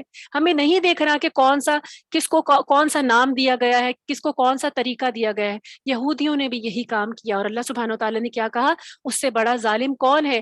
آج بھی علماء جو ہیں وہ حق چھپاتے ہیں اپنے فرقے کو پروموٹ کرنے کے لیے. کیا حق ہے؟ حق وہ ہے جو نبی صلی اللہ علیہ وسلم کا طریقہ ہے. کیا نبی صلی اللہ علیہ وسلم ایک دن اہل حدیث کے طریقے پہ نماز پڑھتے تھے، ایک دن اہل سنت کے طریقے پہ، ایک دن بریلوی کے طریقے پہ، ایک دن اس کے طریقے پہ، ایک دن اس کے طریقے پہ؟ کیا 72 طریقوں پہ نماز پڑھی ہے انہوں نے؟ تو پھر ہم کیسے اسلام کے اس طریقے سے سیکشن بنا سکتے ہیں؟ یہودیوں نے بھی یہی کیا، اور اللہ سبحانہ و تعالیٰ نے ایسے لوگوں کو ظالم کہا ہے جو کتمان حق کریں، جو حق کو چھپا لے، جو اصل دین کو چھپا کر پھر اس پہ اپنی مرضی سے خود ساختہ لیبل لگا کے لوگوں کے درمیان میں اختلاف پیدا کرے. تو یہاں پہ اللہ سبحانہ و تعالیٰ نے ان کو بھی ظالم کہا ہے. تو آج بھی اس رویے سے بچنے کی ضرورت ہے. فرمایا تلک امۃ قد خلت لہا ما کسبت ولکم ما کسبتم. دیکھیں اس آیت کی اس کو دوبارہ ریپیٹ کیا گیا ہے کہ وہ ایک امت تھی، وہ گزر گئے، ان کے لیے وہ ہے جو وہ کمائیں گے، اور تمہارے لیے وہ ہے جو تم کماؤ گے، اور تم ان سے نہیں، تم سے وہ سوال نہیں کیا جائے گا اس کا جو وہ کیا کرتے تھے. تو آج دیکھیں مجھ سے اور آپ سے کس چیز کا سوال ہوگا؟ کیا سوال ہوگا کہ ہمارے آباء و اجداد کیا کرتے رہے؟ کیا سوال ہوگا کہ پچھلا تمہارا کون کیا کر کے آیا ہے؟ آج میں نے اور آپ نے جو کرنا ہے اپنے لیے کرنا ہے. ہم نے اللہ کو راضی کرنے کے لیے کیا کرنا ہے؟ اللہ کے طریقے کو، نبی صلی اللہ علیہ وسلم کے طریقے کو، اللہ کے احکامات کو، اس کتاب کو مضبوطی سے پکڑنا ہے تاکہ ہم بھی بھٹکنے سے بچ جائیں. جیسے یہود بھٹک گئے تھے مختلف طریقوں میں بٹ کے، انہوں نے خود ساختہ جو ہے تشریحیں کر لی تھیں اپنی دین کی. آج ہم نے اپنے دین کی تشریح نہیں کرنی، آج ہم نے فرقہ واریت میں نہیں بٹنا، آج ہم نے صرف اور صرف اس ایک کتاب کو، نبی صلی اللہ علیہ وسلم کو، ان کی سنت کو، احادیث کو، اس ایک کتاب کو رہنمائی کا ذریعہ بنانا ہے. دیکھیں آج وہی نہیں آئے گی. آج اگر کوئی آتا ہے اور اپنی مرضی سے اپنی دکان چمکانے کے لیے کوئی ایسے طریقے ایجاد کر دیتا ہے جس میں وہ کیا کرتے ہیں، دیکھیں ان کا طریقہ کیا ہوتا ہے، دو باتیں آپ کو صحیح بتائیں گے، پھر اس کے بعد بات کہیں کے کہیں گھما کے پھیر کے لے جائیں گے. آپ کہیں گے ہاں اس نے تو پہلی بات ٹھیک کی ہے، اس کا مطلب یہ دوسری بات بھی ٹھیک کر رہا ہوگا. تو پھر کیا ہوتا ہے، پھر انسان اس کے پیچھے چل پڑتا ہے اور ایسے آنکھ بند کر کے چلتا ہے کہ پھر اس کے بعد وہ اس کو گمراہی کے جس راستے پہ لے جائے وہ نکل جاتا ہے. آج میں نے اور آپ نے اپنا دین کسی اور کے حوالے نہیں کرنا. ہم نے اپنی کتاب، اللہ سبحانہ تعالیٰ کی کتاب سے، نبی صلی اللہ علیہ وسلم کی احادیث سے خود رہنمائی لینی ہے. دیکھیں عام طور پہ کیا کرتے ہیں لوگ، خود غلط آیات کی تشریحات بھی کرتے ہیں. ہم نے خود علم حاصل کرنا ہے، ہم نے خود ان چیزوں کو، کیونکہ یہ میری اور آپ کی اپنی کمائی ہے جو میں نے اور آپ نے اپنی اپنی قبروں میں لے کے جانی ہے. ہم اپنا دین کسی اور کے حوالے نہیں کر سکتے. ہمیں خود سمجھنا ہے کہ ہمارے نبی صلی اللہ علیہ وسلم کے ذریعے ہمیں اللہ تعالیٰ نے کیا پیغام دیا ہے. ہمیں خود سمجھنا ہے کہ یہ کتاب ہم سے مخاطب ہو کے ہمیں کون سے طریقے بتا رہی ہے، کن احکامات کی طرف ہماری نشاندہی کر رہی ہے، کن چیزوں سے بچنے کو کہہ رہی ہے، تاکہ ہم ان چیزوں سے بچ سکیں. تو ہمیں اللہ سبحانہ و تعالیٰ نے واضح بتا دیا کہ وہ طریقہ جو انہوں نے کما لیا وہ ان کی کمائیاں ہیں، جو تم کرو گے وہ تمہاری کمائی ہے.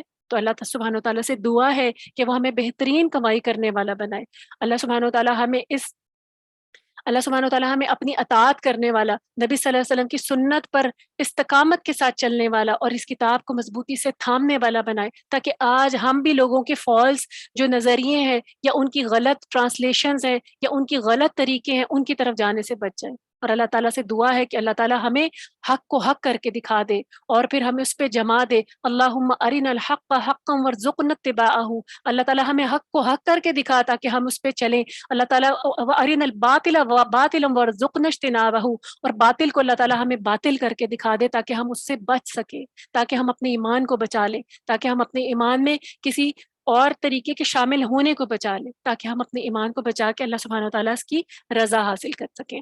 آج ہمارا پارا نمبر 1 یہاں پہ مکمل ہو چکا ہے. انشاءاللہ پھر نیکسٹ ویک ہم اس کو پارا نمبر 2 سے آغاز کریں گے. ربنا تقبل منا انك انت السميع العليم وتب علينا انك انت التواب الرحيم. سبحانك اللهم وبحمدك نشهد ان لا اله الا انت نستغفرك ونتوب اليك. السلام علیکم ورحمۃ اللہ وبرکاتہ.